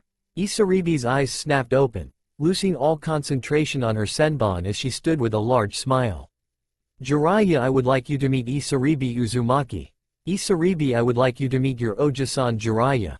His sister suddenly looked nervous as she took a step forward to be closer to his sensei while holding out a small, slightly shaking hand. "Hello." Her voice was small as she greeted him, and for a moment Naruto would swear he saw a tear in the man's eyes as he dropped to his knees and pulled the girl into a tight hug, kissing the top of her head when her arms flew around his neck. "It's a pleasure to finally meet you, Asari-chan," he whispered to the now extremely enthusiastic girl who hugged him as tight as she could. She was so happy to have a brother, and now she had a grandpa too. "Enough of the mushy stuff," Naruto yelled, causing his sister to giggle at him as Jiraiya let her go. "Unless you have figured out how to make the arch?" She shook her head. "Then get back to work," he yelled in mock anger, causing the girl to roll her eyes before she sat back down and began to work again on creating the arch. Naruto winked at the girl before motioning for Jiraiya to follow him back towards the small pond. The man followed close behind, both falling into a comfortable silence as Naruto began to manipulate some of the water into a herd of horses that grazed the surface of the lake like real horses. "You seem troubled, Naruto-kun?" Jiraiya asked after a moment. Naruto had to nod, not finding a reason to lie to his sensei. I fear, he said, changing the horses into a replica of himself and Orochimaru. They began to fight each other, water flying in the air and mocking the different jutsu they used. Jiraiya watched in a slight daze as the water Naruto began to push Orochimaru back, only for the man to allow a small snake to fall from his sleeve and slither by the distracted Naruto. Slowly another figure rose from the water to form Isaribi, who was all smiles and cheers for her brother, only for the snake to sink its fangs into her neck just as Naruto killed Orochimaru. Naruto rushed to her side and held her in his arms as she slowly began to drip away until finally nothing was left in his arms and he was alone on the surface, only to fall in a moment later. You once told me, Naruto started to say slowly when the show was over, that my drive for vengeance would hold a hand in my destruction. Of course, I never believed you. But now, he motioned to the prone girl who was shacking in concentration. Now I can't stop myself from thinking that I should no longer go after the pedo. There is far too much to lose, not only for me, but for her too. Jiraiya stared at the girl instead of his still very young apprentice. He had worked so hard to convince the boy off of his path of revenge only for this girl to do it without even planning to. What of Orochimaru Teme? He still needs to be stopped, and I doubt that he had forgotten about you. Naruto shrugged. Like I said last night, I will get a summoning contract and continue training just like always. But I don't think that I can risk chasing after the man, especially if it means leaving catfish to the darkness of this world. Naruto paused to glance at the girl, smiling as more and more sparks appeared on the senbon. She was close, he thought to himself before turning back to his sensei. I will do what is necessary to protect her. If that means that I must protect this village, then so be it. But if there is ever a time where this village is no longer safe for her, then I will no longer reside here, and I hope that I will not be alone in leaving? Jiraiya raised a single brow at the boy but nodded nonetheless. Naruto and now Isaribi were his family, the only family he had left. If a time came where the village was a danger to either of them and they choose to leave for a safer place, then he too would leave with them. He loved Konoha, loved his home, but he'd be damned if he allowed his family to be driven away from him. And as far as I'm concerned with the pedo, I will deal with him on my own terms, when I can be sure of the safety of Catfish-chan without a doubt. And your own safety? Jiraiya added with a smirk. Naruto nodded, mimicking his sensei's smirk. And my own safety. You never did answer as to why you came early? Naruto asked. Sarutobi-sensei wanted me to bring you to his office after you dropped off Asari-chan with Kakashi-kun. Apparently he wants to send your team on a training mission of sorts to the Land of Water. Naruto smirked at the man. Shouldn't we meet a few times to create some strategies or something? Jiraiya waved the question off. That's the point of the mission. You'll be sent into the Land of Water for 2 weeks to learn about and adjust to each other without the interference of the village. Why the Land of Water? Jiraiya chuckled at the boy with a raised eyebrow, causing Naruto to glare at him. Besides the obvious, at the end of the 2 weeks your team will be tasked with escorting the Konoha emissary back to Konoha. The 2 weeks in between is for your team to get to know the route you will be taking. Naruto shook his head at the plan, smiling at the blatant lie, but then again it would give him the time he needed to find the contract. Maybe he would have enough time to speak with a few old friends, some of which might even be tasked with escorting his team. So you're saying we're being sent for the contract, but in order to get it done without anyone questioning it, the monkey is saying that we're going to protect an emissary, plotting out our return route for 2 weeks. Jiraiya nodded with a large grin on his face. Fair enough. Kakashi-kun should be here soon to pick up Asari-chan to take her to meet her team. Jiraiya informed him. Once he does, you should head straight to Sarutobi-sensei's office. Don't bother saying goodbye to Asari-chan since you won't be leaving for a few days at the earliest. Thanks, pervy toad. Sure thing, kid. Jiraiya patted his shoulder again, scowling at the water on his hand. By the way, I ran out of your scrolls about a month ago and I don't want to go back out without a few. How many will you need? Naruto asked. I'll be gone for about 4 days or so, but I'll be traveling into the Land of Stone, so I was thinking 10, maybe 15 to be safe. Do you want a mix of dragons, waves, and foxes? Jiraiya shook his head. Just waves for now. I'd be looking to run, not fight, so waves would be the best. That works. Naruto agreed, though when Jiraiya turned to leave he found Naruto's hand held out in front of him. With a heavy sigh he reached back into his pocket and pulled out a piece of taffy which he dropped in his apprentice's hand. He raised an eyebrow at the boy when he didn't retract his hand. "Really?" he asked. Naruto glared at the man. "It'll take me about 30 minutes to create the scrolls and another 10 to fill them. One piece ain't gonna cut it." Jiraiya rolled his eyes at the boy before reaching into his pocket and pulling out the rest of the small bag of taffy he had. The boy smiled as he snatched it before turning his back to the man, looking towards the pond once more while pocketing the candy for later. Jiraiya shook his head with a smile before he turned to leave once more. "I've got some research to do. I'll see y'all later tonight." Naruto scowled at the man's back. His research was a waste of time for the most part. Though he had to admit to himself that the man sure did know how to make money without working hard. "Are you okay, Nikken?" Isaribi called from her spot in the middle of the field. "Stop stalling, brat," Naruto yelled. "The dog'll be here soon and I want to see at least the start of an arch by that time." The girl huffed, her purple hair flipping in the air as she focused on the senbon again, her anger giving her enough drive to create a small arch that actually lasted for a few moments before falling. "Just trying to be nice," she mumbled loud enough for him to hear, though her eyes didn't hold any real anger as she started to make the light arch over and over again, her lips twitching as she tried to fight down a smile. "That's my girl," Naruto whispered to himself with a smile. He knew without a doubt that she was going to be a strong kunoichi one day. And he would be damned if he wasn't there to see it happen. That's all for now. If you enjoy, then please like, share and do comments.